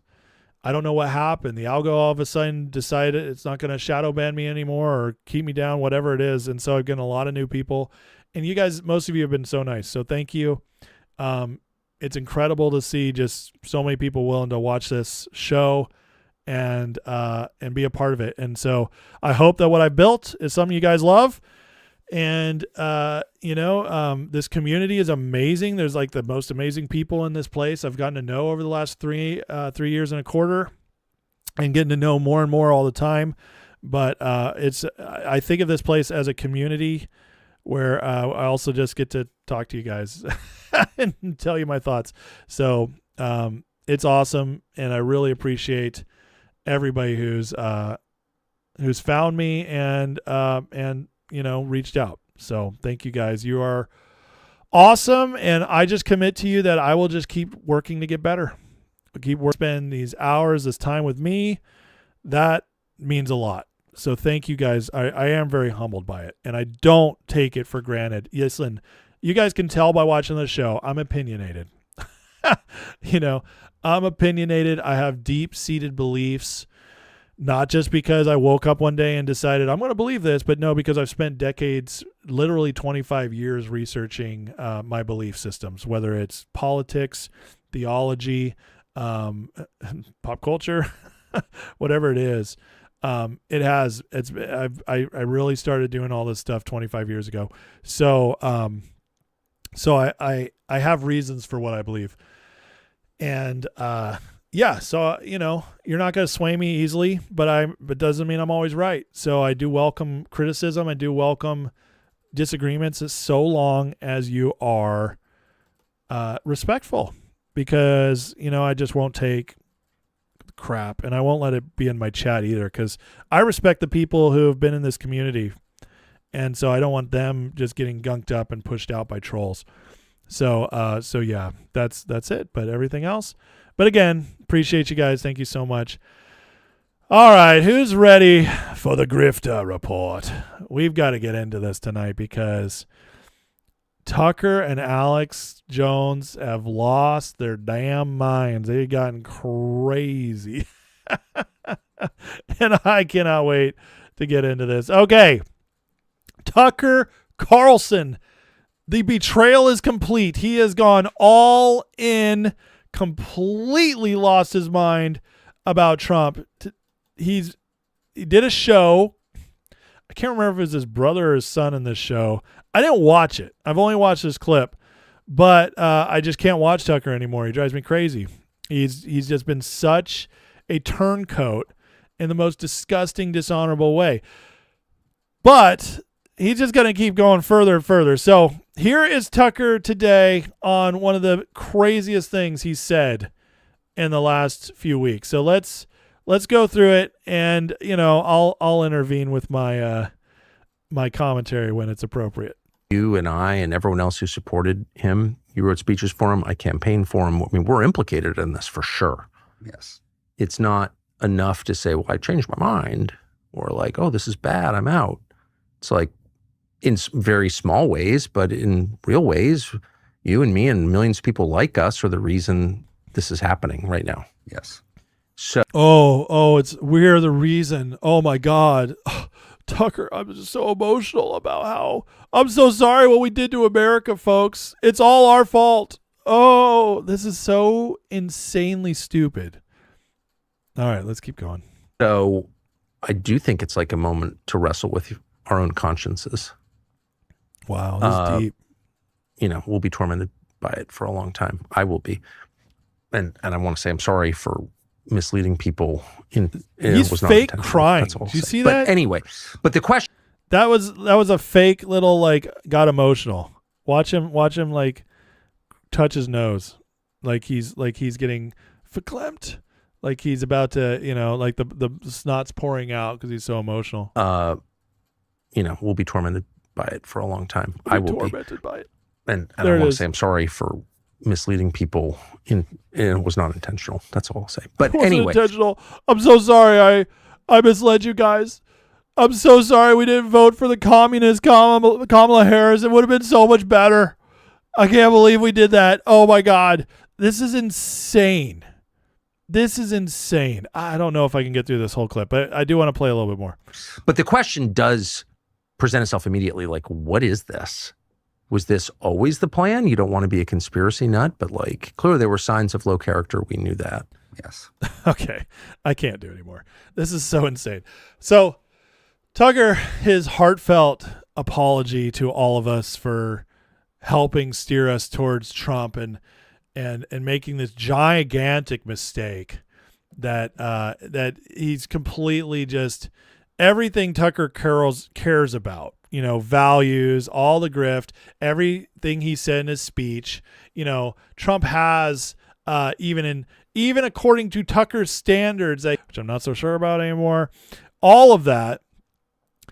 Even if you're mad about Trump with Iran, even if you're mad about his memes, whatever, he's still 90% of the guy you said he was going to be. He's still fought back wokeness. He's fought back DUI or DUI. He's fought back DEI. He's made it harder to get abortions, like all these moral things, right? He's done that. He's shifted the culture, made us more patriotic, more proud to be Americans. This is all stuff Tucker talked about that mattered to him. He's made us more capitalist, less communist. Again, stuff he said mattered to him. Stuff he said was the reasons he was voting for Donald Trump, because the other side had lost its soul.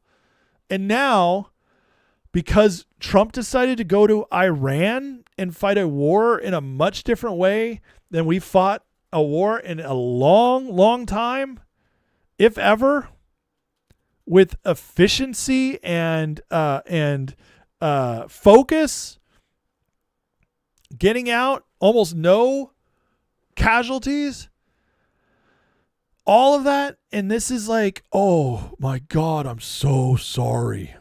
We could have had Kamala Harris. I'm sorry, guys. This is so stupid. Like, this is how you know it's a grift. This is how you know it's fraudulent. Because if he believed half of what he said, if he believed a quarter of what he said about why we should vote for Trump, why he was proud to be a part of voting for Trump and MAGA and all this back in the 2020 year of 2024, the direction he was steering everybody in, if he believed even a quarter of it, then he would still be like, but we had to vote for Trump. Like, we have to make this work because Kamala would have ruined everything. Like, that is who Tucker would be if he was an honest person.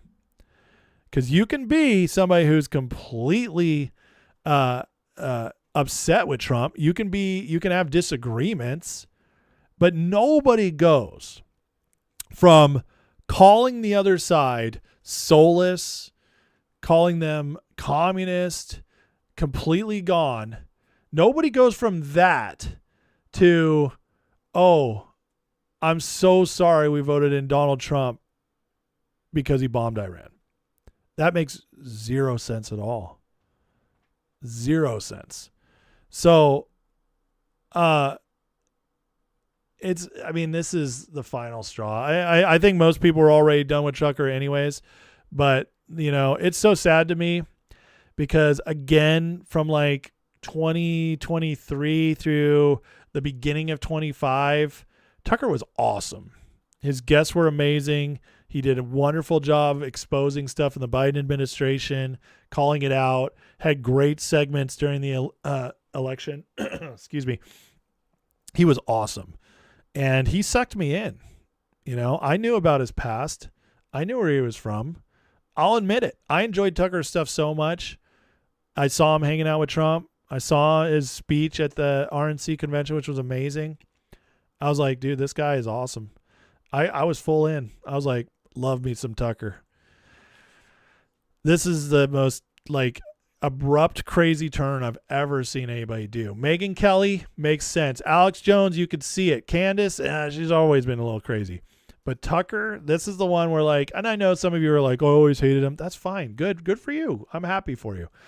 If you've never had somebody like that turned on you or you didn't catch it, good for you. You're one of the only people in the world who's lived that experience. But anyways, this is just crazy how far he's fallen. It's so bad. Like Scott Jennings here calls him out, and this is wonderful. Listen to Scott. I'm sorry for misleading people. And Scott Jennings, when he was talking there to his brother, the former GOP Trump speechwriter Buckley Carlson, what do you say to that? I mean, is his preference that Kamala Harris had become the president of the United States? That will come as a surprise to, I'm sure, a lot of people who used to view Tucker Carlson as a conservative and someone who, you know, had certain kinds of values. And what's he sorry for? That we got into an engagement here that might ultimately lead to taking away nuclear weapons? We got into an engagement, Scott. That is quite a way to put it. From Iran? I mean, we started a war. I mean, is he now claiming he had no idea that Donald Trump held the position that he would never permit Iran to have nuclear weapons? If that's what he's saying today, he's kind of a moron. I mean, I don't know how else to put it. Or he's willfully misleading people. The president was clear. He'll never let them have nuclear weapons. We just saw on 60 Minutes on Sunday night. I like when he calls him a moron. Scott Jennings is really smart. He plays the little TV game a little too much. They just do the. It's a little too much of the gotcha points nonstop because he's got 4 minutes to talk, but still, great stuff. But it's so true. It's like, was Kamala better?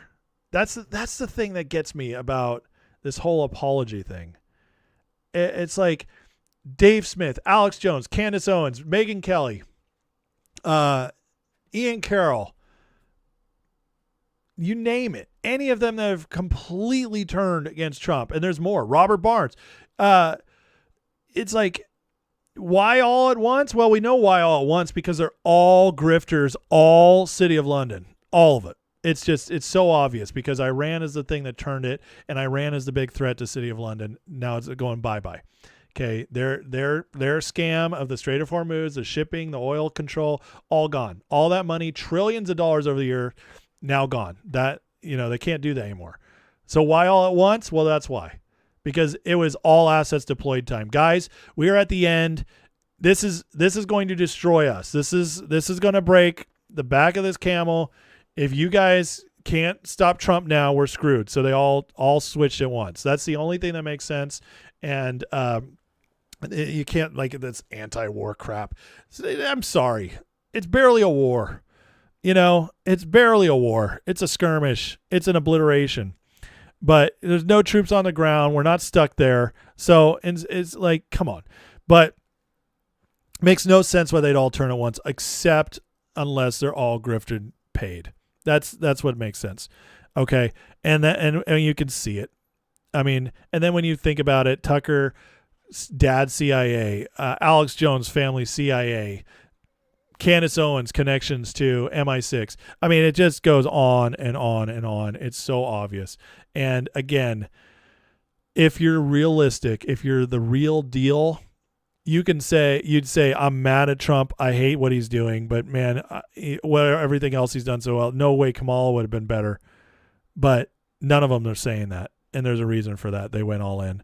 And this guy sums it up pretty well here.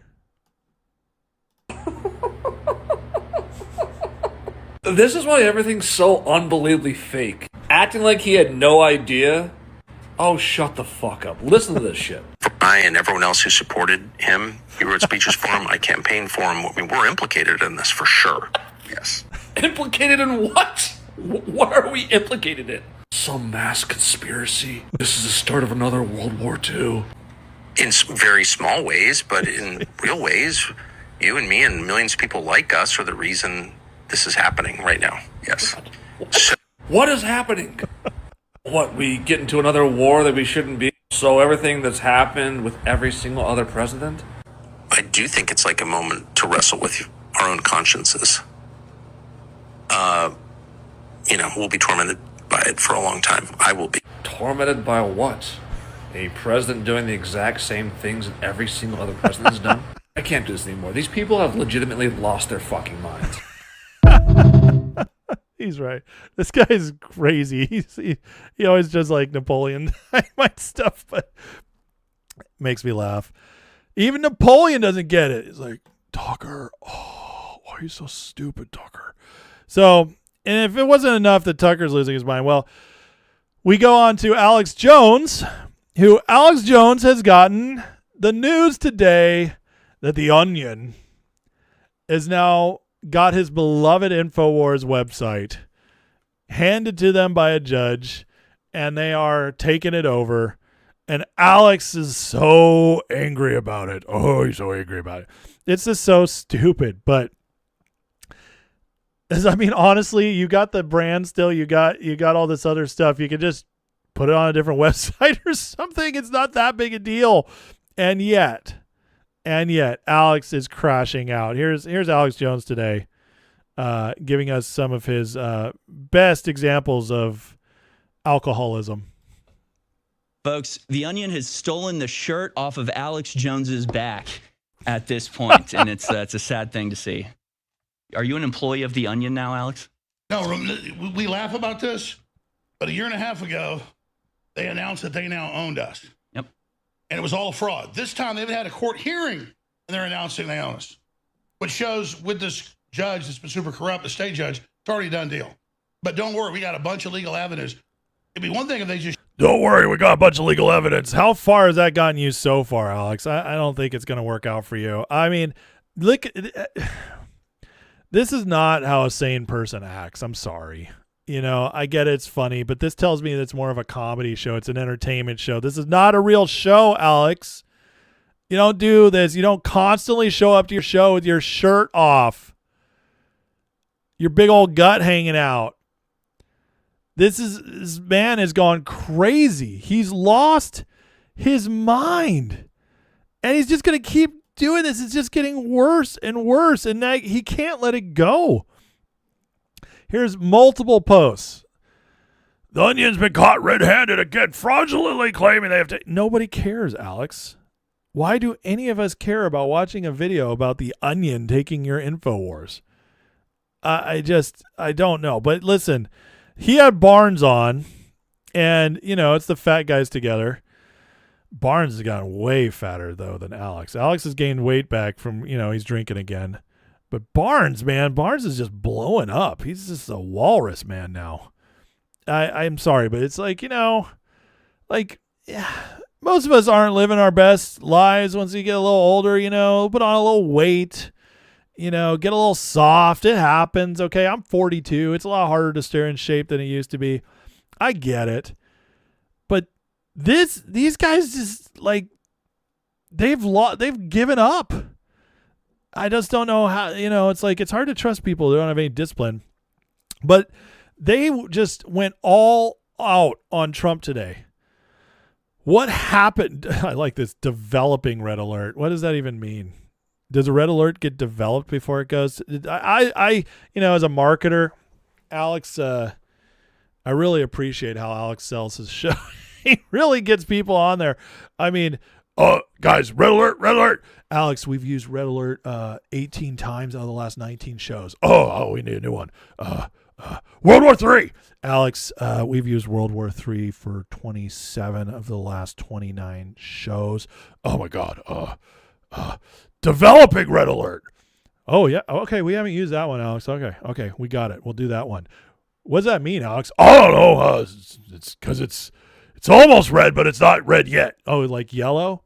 Yeah, but nobody wants the yellow alert. Okay, Alex. Got it. Developing red alert.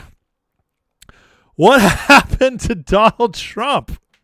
Did all the COVID boosters he took cause frontal lobe early onset dementia? How is this real?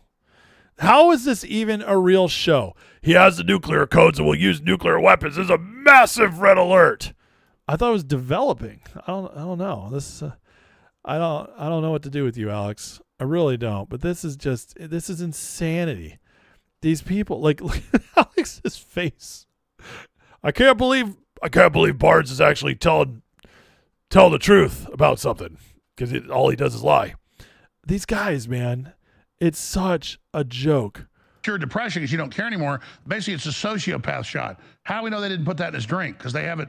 It can be delivered that way. Well, they don't have to do it in the shot. They don't have to do it through his drink. They can do it through all the COVID booster shots. They can do it all the time. Give them the boosters. Oh, that's what happened to Trump. Oh, my God. You know, I never liked Alex as much as I liked Tucker at one point, but I did like Alex for a while. Like 10 years ago, he had some good stuff. He's always been entertaining, but he went full grifter, man. His roundup now of guests, it's like he used to have real guests on.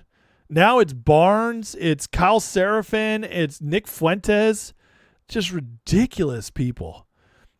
Yeah, and this is the other thing. It's like the only time we ever heard Trump taking a COVID shot was the first one. And there's a lot of belief out there that the first one was just mostly saline anyways. A lot of people don't think the first shot was the real shots, the boosters that were the real shots. And we never heard of Trump taking a booster that I can remember. Maybe he took one. I don't know, but this is craziness. But this is the one that got me the most. Now, you guys know on my show, I really go after the black pillars. Alex, in realizing it's a problem that we have to be like, they're starting to pick up on the fact that we're all black pilling and that's a bad thing.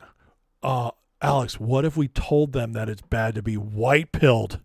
Oh, you mean to have hope, to actually expect that something good could happen? Yeah, let's tell them it's a bad thing. Great idea. Look at this. White pillars are attacking patriots. So apparently white pillars and patriots are not the same. White pillars are attacking patriots for pointing out Trump's completely out of control. What's wrong with these people? Robert Barnes breaks down how they're simply in the denial stage of grief. Oh, I mean, this is a real segment. This is insanity. Let's listen to a little bit of this one. Completely out of control. Correct. Well, one, we got to call it like it is. Recognize that when we got to call it like it is. My God, this is so pathetic. Grandpa has lost it. You got to take the keys away. As much as you want to help Grandpa, you can't let him drive the car. Oh, that was a preview. Like you said, seal clapping last week every time he says we won the war, and then the next day it isn't. I mean, what's wrong with these people? It's people that are so personally invested in Trump, that have taken so many sacrifices for Trump, that they would rather believe the most insane version of events in favor of. We're all so deluded. 45% of the nation, which is the latest Trump approval poll from Rasmussen, 45% of the nation is so deluded because we invested in Trump. We're so deluded that we will just excuse his every action. And now only the Democrats and the 1% of us in the middle, grifter types, who are trying to say we hate the Democrats, but we also kind of hate Trump. We're the only ones who see the truth. Trump, then recognize that all of their capital that they've invested personally, professionally, and politically in Trump has turned sour. It's like anybody who's tied up in it, not saying, hey, we got some good out of him before. Grandpa's gone crazy. They just can't bring themselves to that. In fact, I got a bunch of text messages and. No, this is about, is this an Onion parody? Yeah, it's day one. Onion. This is Alex trying to keep his viewers, is what this is. Okay, so what happened is Alex is starting to bleed viewers. I've been watching his views. He's down about he's down to about 45% of what he was doing 2 months ago on a lot of his videos. I'm not saying that's every video. I know now is when I'll get one person who's like, "No, look, this video did 1 million." I'm like, thanks, you picked out the one. I'm saying on average, I'm noticing his videos are about 45% of what they were on X, his live streams. And Alex knows he's bleeding right now. And so he's got to come up with a story of how, oh, I don't actually hate you guys for following Trump. You're just stupid. You're just stupid. And so that's going to try to bring us back. But this is, again, this is the craziest story. I just, how can you ever say somebody white-pilled, which all that means is that you're hopeful about the future and where it's going. Use that as all of a sudden a bad thing. So Alex has just lost it. And finally, he went here. So we have Tucker apologizing for voting for Trump. And now we have the globalists are attempting to use Trump to push through their newer neo-feudalist Great Reset agenda. I just don't know how anybody with half a brain that's actually following this stuff could say it. When you see the fact that all the deep staters hate Trump, they tried to kill him. The Democrats, all the establishment Republicans still hate him and fight him at every turn. The judges are against him at every turn. This never happened. Obama, Biden, Clinton, Bush, you name it. That never happened like this before. And all of a sudden, so by this logic, all those were good guys actually, because nobody pushed back on them. Europe is struggling. Europe hates us. City of London, struggling. I mean, China is the weakest it's been in decades, thanks to Trump. But he's the global feudalist. It's so retarded. It doesn't hold up to 2 seconds of logic. And yet, Alex is willing to go there. Alex is supposed to be the guy who knows all this, who's in the know, who understands how it works behind the scenes. He's the one. And yet, he's gone all the other side. He's gone full retard. This is insane. Is he a Trojan horse? Was this the plan from the beginning? Or is he being manipulated by intelligence agencies to serve the will of BlackRock, the Rothschilds, and Club of Rome?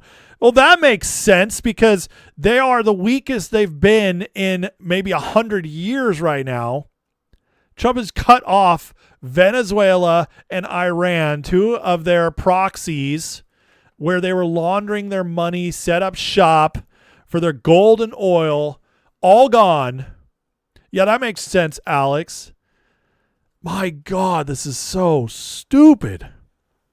This is so incredibly stupid and easy to break down, but there's people who are riding with this, and but not that many. Look, oh, poor Alex. Oh, this show only got 3,700 views. Oh. And it's already been on for 4 hours. That's not a lot of views, folks. That's not a lot of views for Tucker or for Alex there. Just saying. And now we got Owen Schroyer joining in. He's just so mad that we're all being mean to Alex. So maybe we should let Owen vent for a second. I don't know if Trump bashing Alex recently had anything to do with it. The timing might make you think that there's a connection there. But no, I mean, Trump's not going to stop it from happening. He's going to brag about it. So twice Trump has actually, Donald Trump is rubbing it in Alex's face that they did this to him, which is so sick. Honestly, it really, like, this is the total proof that Trump is nothing but a chump, that Trump is nothing but a cheap trick chump. That he would use Alex Jones and InfoWars to get into office. Wait, Trump used Alex Jones and InfoWars to get into office? That's news to me. That's news to me. Was that news to anybody else? Because that's a new one. I haven't heard that one. And now he would use the office to take a big fat shit on Alex Jones and InfoWars. That's who Trump really is, sadly. Unfortunately, that's who Trump is. And all the people that said it were right. They were. That's exactly who Donald Trump ended up being. Owen's having a rough day. His His hair isn't quite perming the way he wants it to. You know, he's coming off the low from his latest coke hit. This is crazy. I don't even know what else to say. These guys are crashing out so hard. It's unbelievable. Do you understand what this is right here? See, Owen knows he doesn't exist without Alex, and their whole feud was a lie. It was just to like basically spread the psyop a little bit more. But Owen is he can see that Alex's show is starting to fail. Okay, Alex is not getting the same views anymore. And so this is Owen trying to rush to the defense to come up with a reason. Like, they all have to bash Trump. They don't have a way back. Okay, they went too far. They can't cozy up to Trump anymore. He's not going to have it. He's already called them out by name. You're not going back. You're not getting back in the club. So what he's trying to do is it's all assets on deck, right? And now they already went all assets, tried to attack Trump, try to get people to turn on him during the Iran war. It didn't work. Trump's approval is the same or higher than it was 3 weeks ago. It didn't work at all. And instead, what's happening is everybody's turning on them. And now it's all assets deployed, try to save our show. A 2-bit cheap trick chump. Fine, you're going to let them do this to Alex? Okay, maybe there's nothing you can do. But to rub it in his face? Oh, poor Alex. He lost his website to The Onion. Oh, my God, Trump. How dare you? How dare you mock him for it after all Alex did for you? To shove his head in the mud while it's happening? You're a piece of trash, Trump. You're an absolute garbage person for that. And of course, I can't do it anymore. I can't listen to his little weasel voice anymore. Who watches these people? This is embarrassing. It's like, this isn't even a real show. Maybe people say that about me too. I don't know. If you do, well, screw you, pal. It's just embarrassing. And the crazies just keep coming out. Now there's this John Mappin guy on the map who I didn't know about this guy, but he's getting big. He's some Scientologist crazy guy who's like Candace Owens. Look what he's promoting. By the way, this has 130,000 views. Charlie has visited us on several occasions since his execution. Charlie's working in spiritual realms to ensure the truth comes out. He's visited others too, like Candace Owens. Remember her Charlie dream? Truth will be known at Real Candace Owens. What is happening? What? I said, is this the class of influencers we have left? They like Alex and Tucker are fading out quick. They're crashing and burning. Megan's going by Candace. And now we got this guy. This is who they're raising up next. What is it? What has been happening? I don't understand it. And now they're just trying to push the same crap over again. Here we go again for the 18th time in the last 9 months. Reports suggest White House has informed DNI Tulsi Gabbard she has until midterms to resign. What? This is anonymously sourced. Mario Nafal, who's one of the biggest news people on X, 3.3 million followers. This guy's got reach. Shares a story anonymously sourced that gives Tulsi until the midterms to resign. Do you really think Trump would be like, hey, Tulsi, we're going to need you to resign. You have 7 months. How does that even make sense? That's so stupid. Roger Stone, by the way, came out today and was like, this is BS. I spent 2 hours with Trump today. He loves Tulsi. Insane, my God. But they're trying it again. At this point, the stupidity, it's just like round and round we go, folks. Round and round we go. And it used to be these people, they built up enough trust where they would say something and they'd at least make you go, huh, I hope that's not true. But now it literally, it's a laughing stock. It's gotten so bad.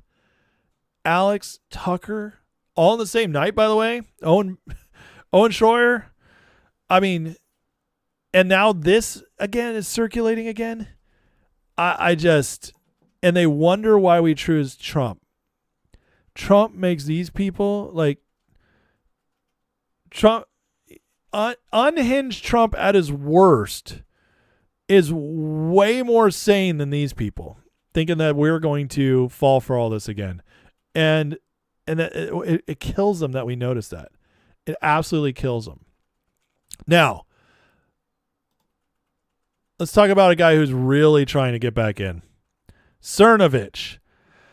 Which, if nothing else, Cernovich has turned on Trump like 18 times, but he's never gone full anti-Trump. He's clever. He's like the weasel you can't get rid of.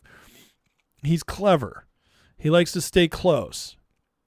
So today he does this whole spiel on Tucker and Buckley and the apology, and he actually makes great points. So let's listen to Cernovich. I'm going to go through this a little bit as Cernovich works his way back in. Now, we all know, keep Cernovich at arm's length, but he does make great points here. And so I wanted to read this just because it is a great post.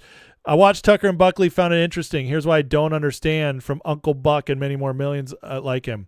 He raised the issue of no accountability for Russiagate. Trump complains of this. Federal prosecutors sabotaged it, makes it so statute of limitations expired. When indictments are brought, like Comey, federal judges make up new rules.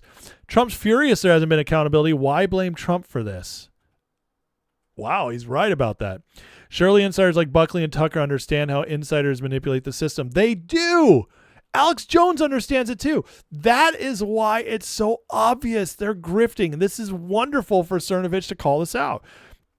What's Trump supposed to do given the constraints of his office? That's the other thing. There are constraints on the presidency. People act as if he's a king. He's not. I've thought about this often. I've talked to many smart lawyers about it. He doesn't have a lot of plays here. Buckley raised the lack of accountability for J6. Trump freed them. He dismissed their pending cases. He got out people at 30 years in prison. Tucker covered Douglas Mackey. Biden tried to send an innocent man to prison for posting a meme, being effective against Democrats. How many more cases would have been filed against Tucker had Trump lost in 2024? I understand Iran war and overall complaint. Trump's far too comfortable mocking Christ and Christianity, which is just BS. And this is where Cernovich shows you who he is. This is where he gets his little dig in. Okay. Bannon does the same thing, by the way, because Bannon is much smarter than Tucker, Alex. And he knows how to still kind of stay in the loop, even though, and try to stay on the good side of MAGA for the most part, even though he constantly is just sending out little things that are subterfuge against Trump. Said Buckley and Tucker talk of WASP values awesome, but those values are why we're in this predicament. Taking it with a stiff upper lip breaks down when the rules of the game change and you have to throw a tantrum to get results. I don't like this new cultural, and this is politics. You win or lose.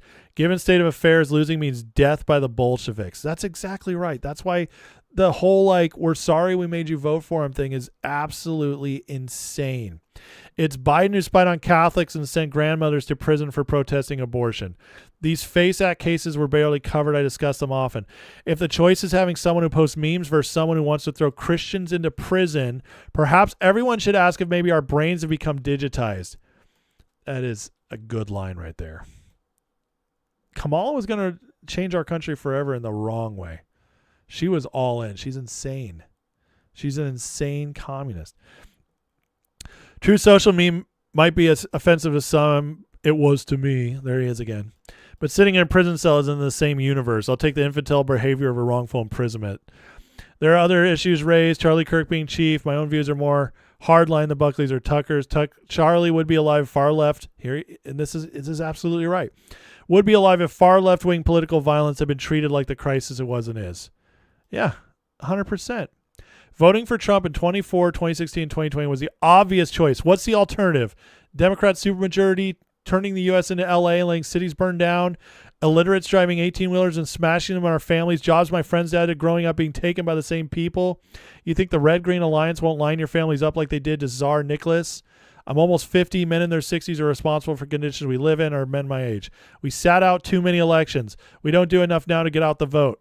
It's all true. This is really good stuff.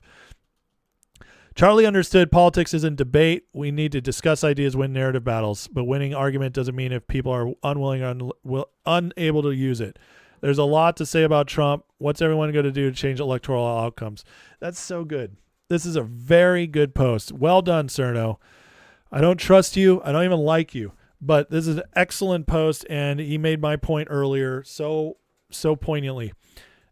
Like anybody who's on the right-leaning, libertarian, whatever, just has common sense, just isn't a retard. Anybody who says we'd be better off not voting for Trump or not voting for the Republicans in the midterms, anybody who says that, who pretends they actually care about our country, is an idiot. You are either a complete moron or you're so black-pilled you're no longer any value to the political thing. So go check out and watch Netflix and go away. Like, you just can't, like, it's that bad. It literally is. Our system got to the point, our choices got to the point where it's not perfect guy on one side and, weirdo on the other that, might mess things up a little bit. It's life or death now. And with Trump, we chose life. And I, for one, am the happiest I've ever been with my vote. I love it. I love what I'm getting. Others obviously might have some regrets, might not love everything. That's fine. To ever get to the point where you thought your vote was wasted, you should have voted for Kamala or sat it out, you're an idiot. I'm sorry. I know that's mean, but it's true. It's the truth, and you need to hear it. You're a fool or an idiot.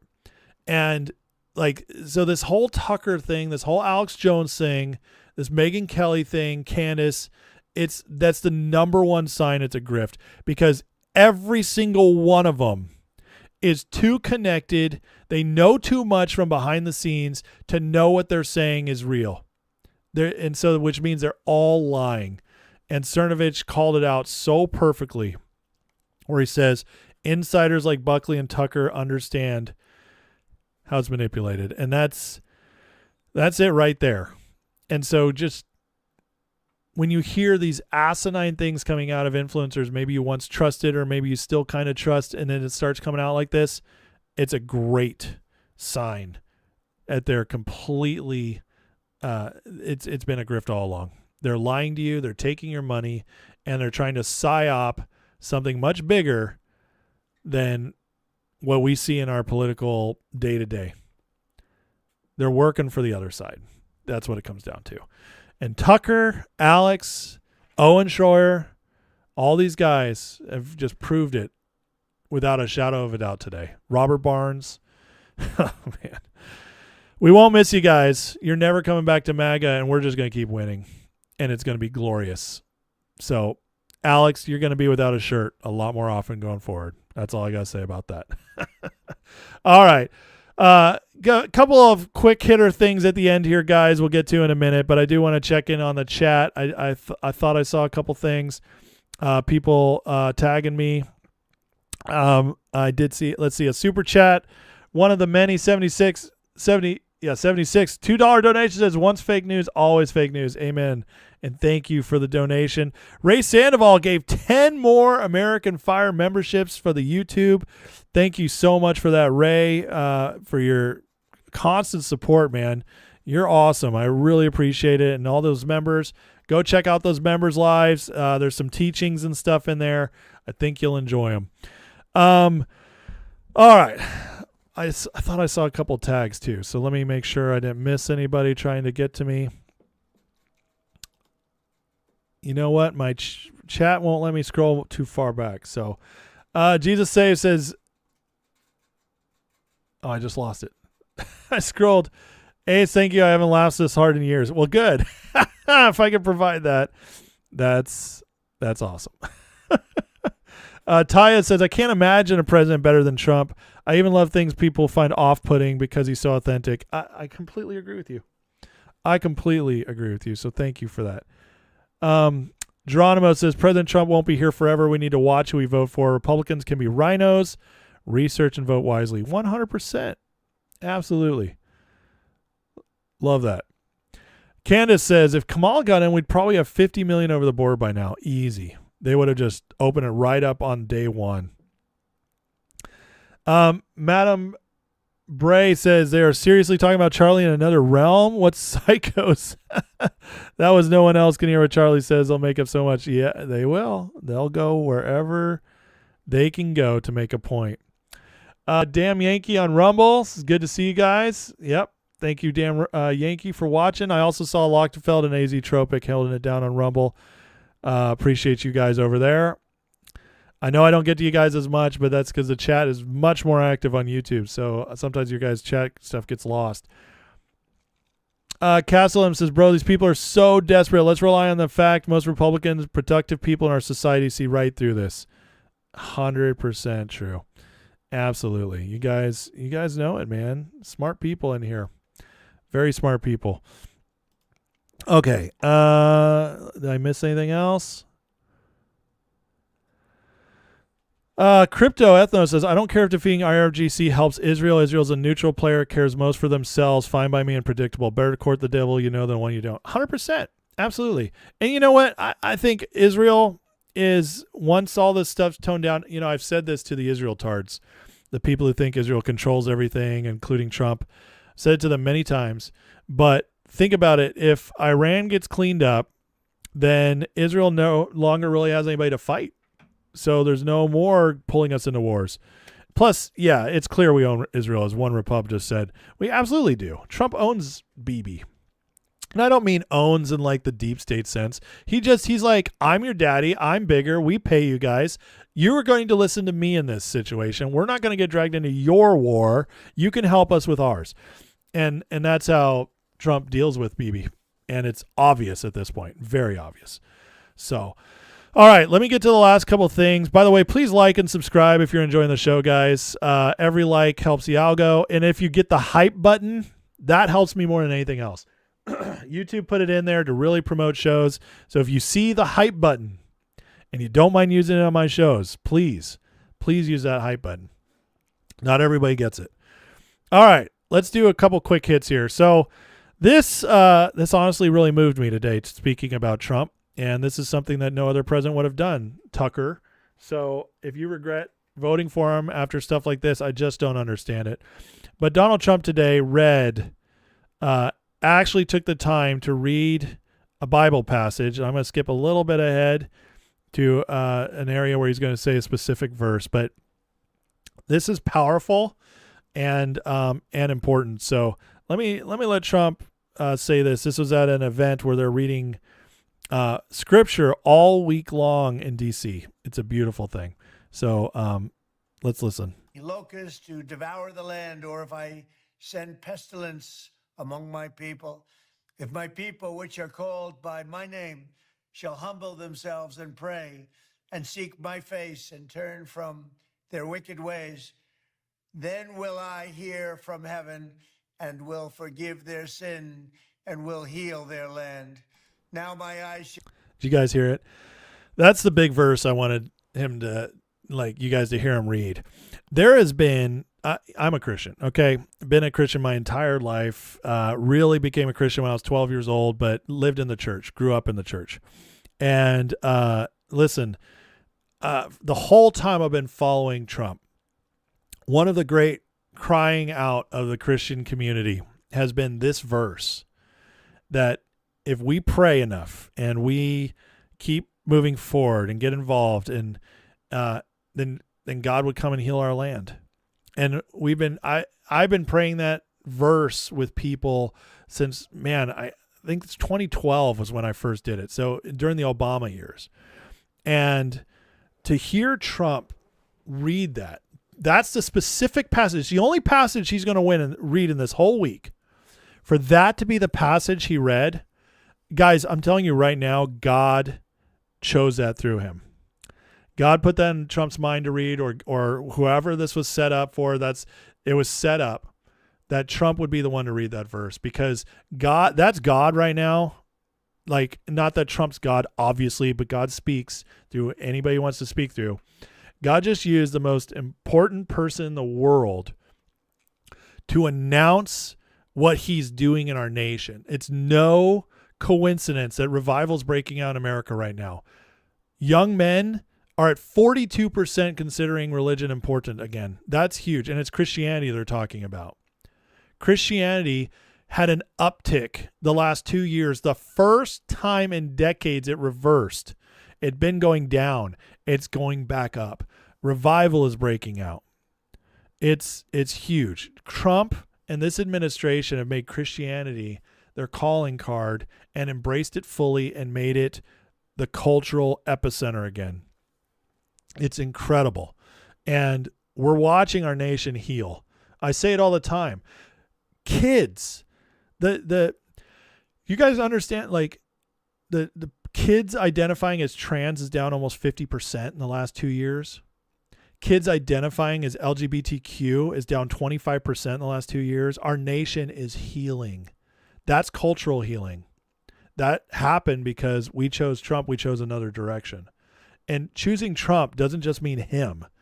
It means what we chose for our, we said no to communism. We said no to leftism. We said no to atheism. We said no to humanism and all that evil stuff.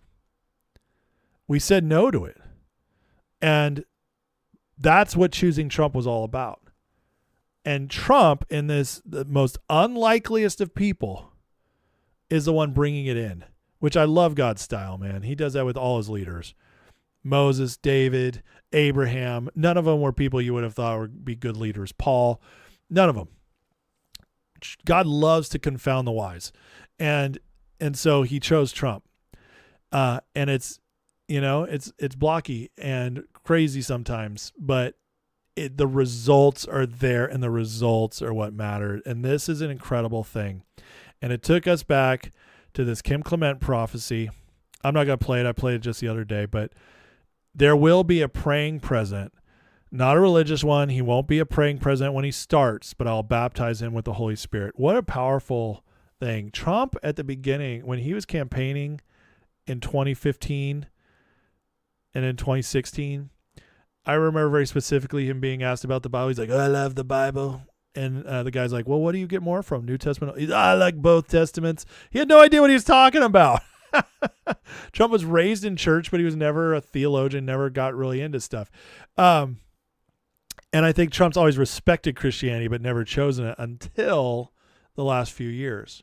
And people say that he was already trending that direction, but really the bullet missing him at Butler changed him for good.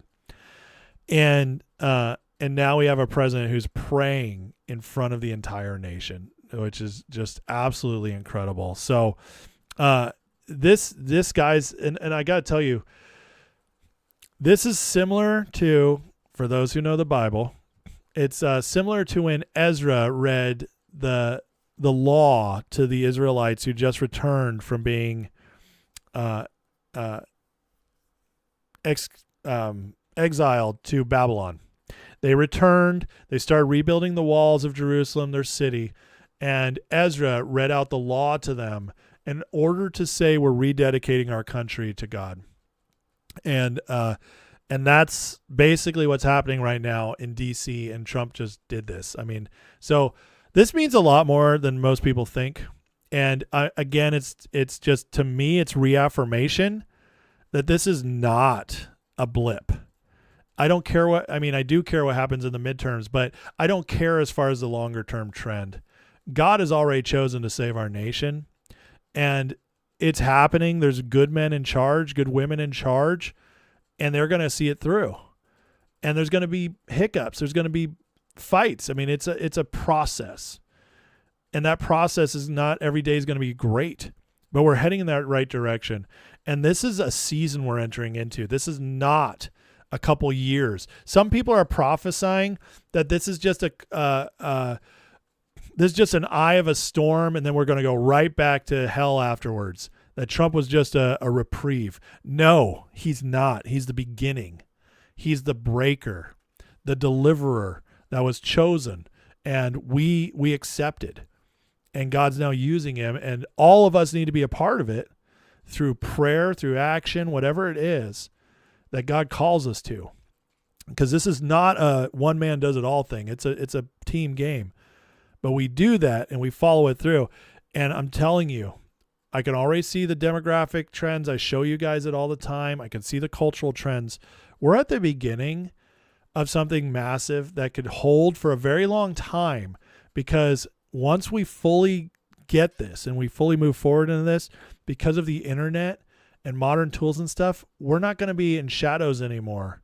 They can't hide anymore and do things so deceitfully under the undercurrent as before. What we're heading into is going to last much longer than good times of the past. And I see at least 12 to 20 years of this push changing our nation. And then we'll see how long it holds after that. But I'm telling you, I've never been more excited and more hopeful for where we're headed. And I say that as somebody who knows my Bible, knows the prophetic, knows all that stuff, the spiritual side of things.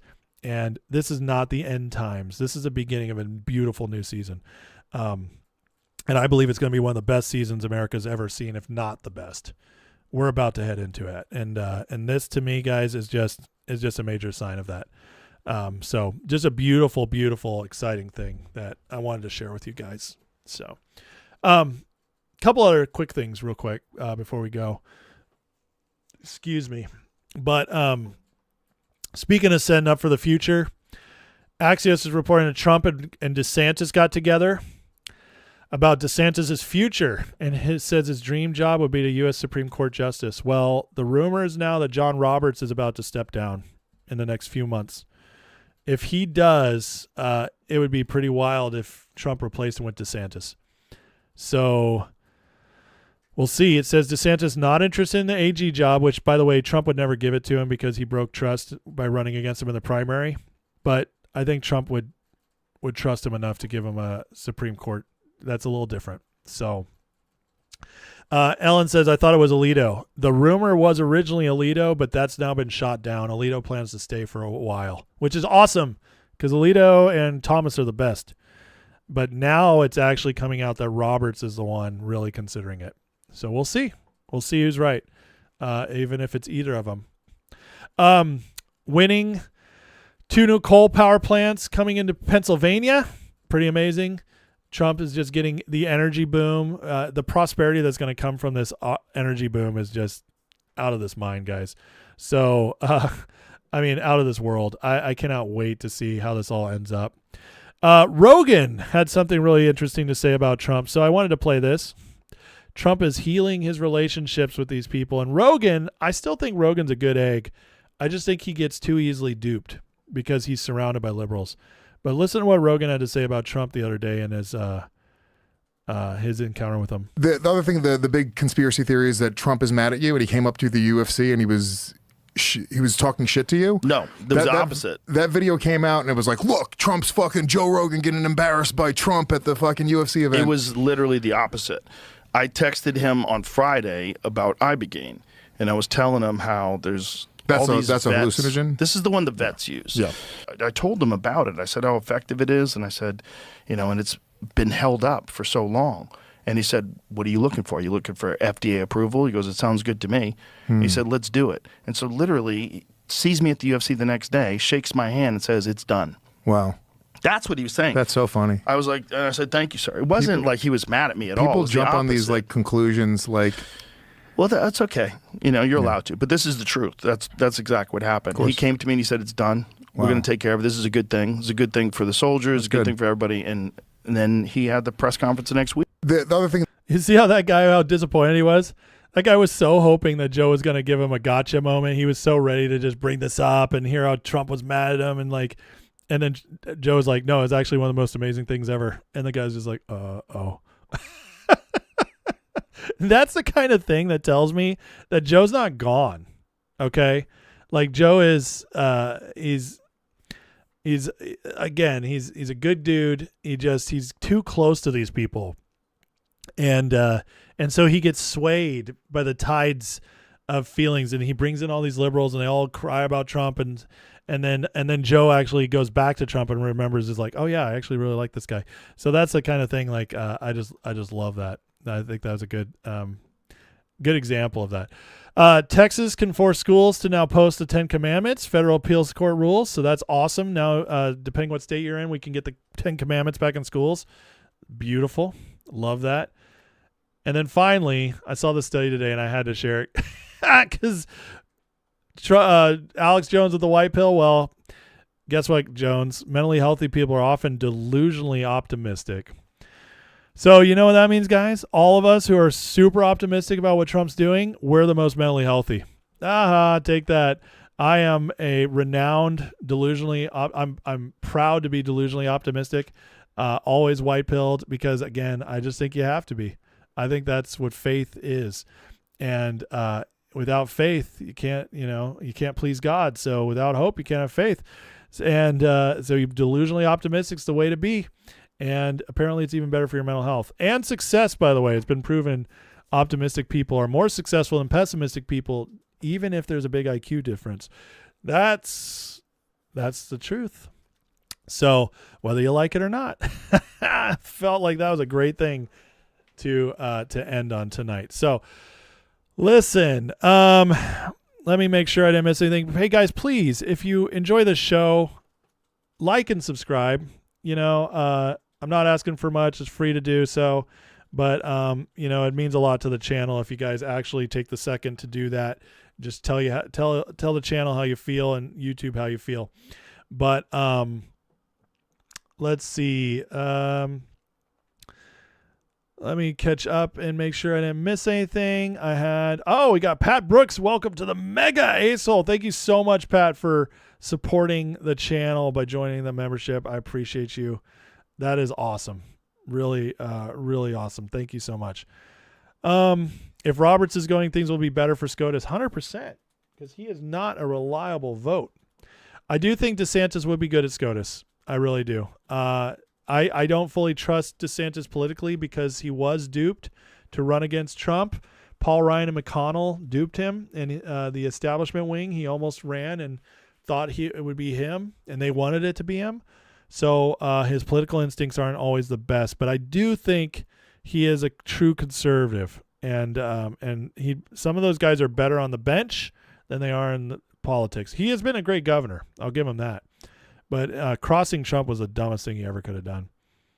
And it showed how weak he really was nationally. So, with Obama, racism exploded. With Trump, Christianity exploded. I love that. That's good. That's really good. So good. Let's see here. Anything else? Hope is a cardinal virtue. Yep. Overturn 2A laws. Well, hopefully that would be amazing. Anyways, all right. Well, listen, guys, I love you. I got to get going. It's so late and I got to work tomorrow. But you guys are the absolute best. I appreciate you joining and watching the show, supporting the show with your likes, subscribes, and those members especially. You guys are the best. If you want to become part of the community, try it out. Click the link. Get your free month in the membership below in the description. What do you have to lose? You might find that you really like it and you want to stay. So anyways, let's pray and call tonight. So Heavenly Father, thank you for today. Thank you. We're winning so much. Thank you for the awesome steps that are being taken forward in our justice movement, accountability movement, Lord. Thank you that Trump is clearly doing so much to fix this country and even our world to some extent. Father, we pray for President Trump and his team for protection, wisdom, and boldness in every situation. Jesus, be with them. And Father, we pray for our country, for more prosperity, justice, and peace to come to our country than ever before. Please continue the exposure, showing us, God, the weasels, the liars, the grifters, and the corrupt, God. Just expose them all so we can deal with them, Lord, and justice can be dealt with them. And Father, just bless everybody here. Bless everybody watching, everybody in the chat, that you're with them, you love them, and God, just answer their needs. In Jesus' name, amen. All right. Appreciate you guys. Love you. Have a great night. I'll see you. We'll do it again tomorrow. Bye-bye.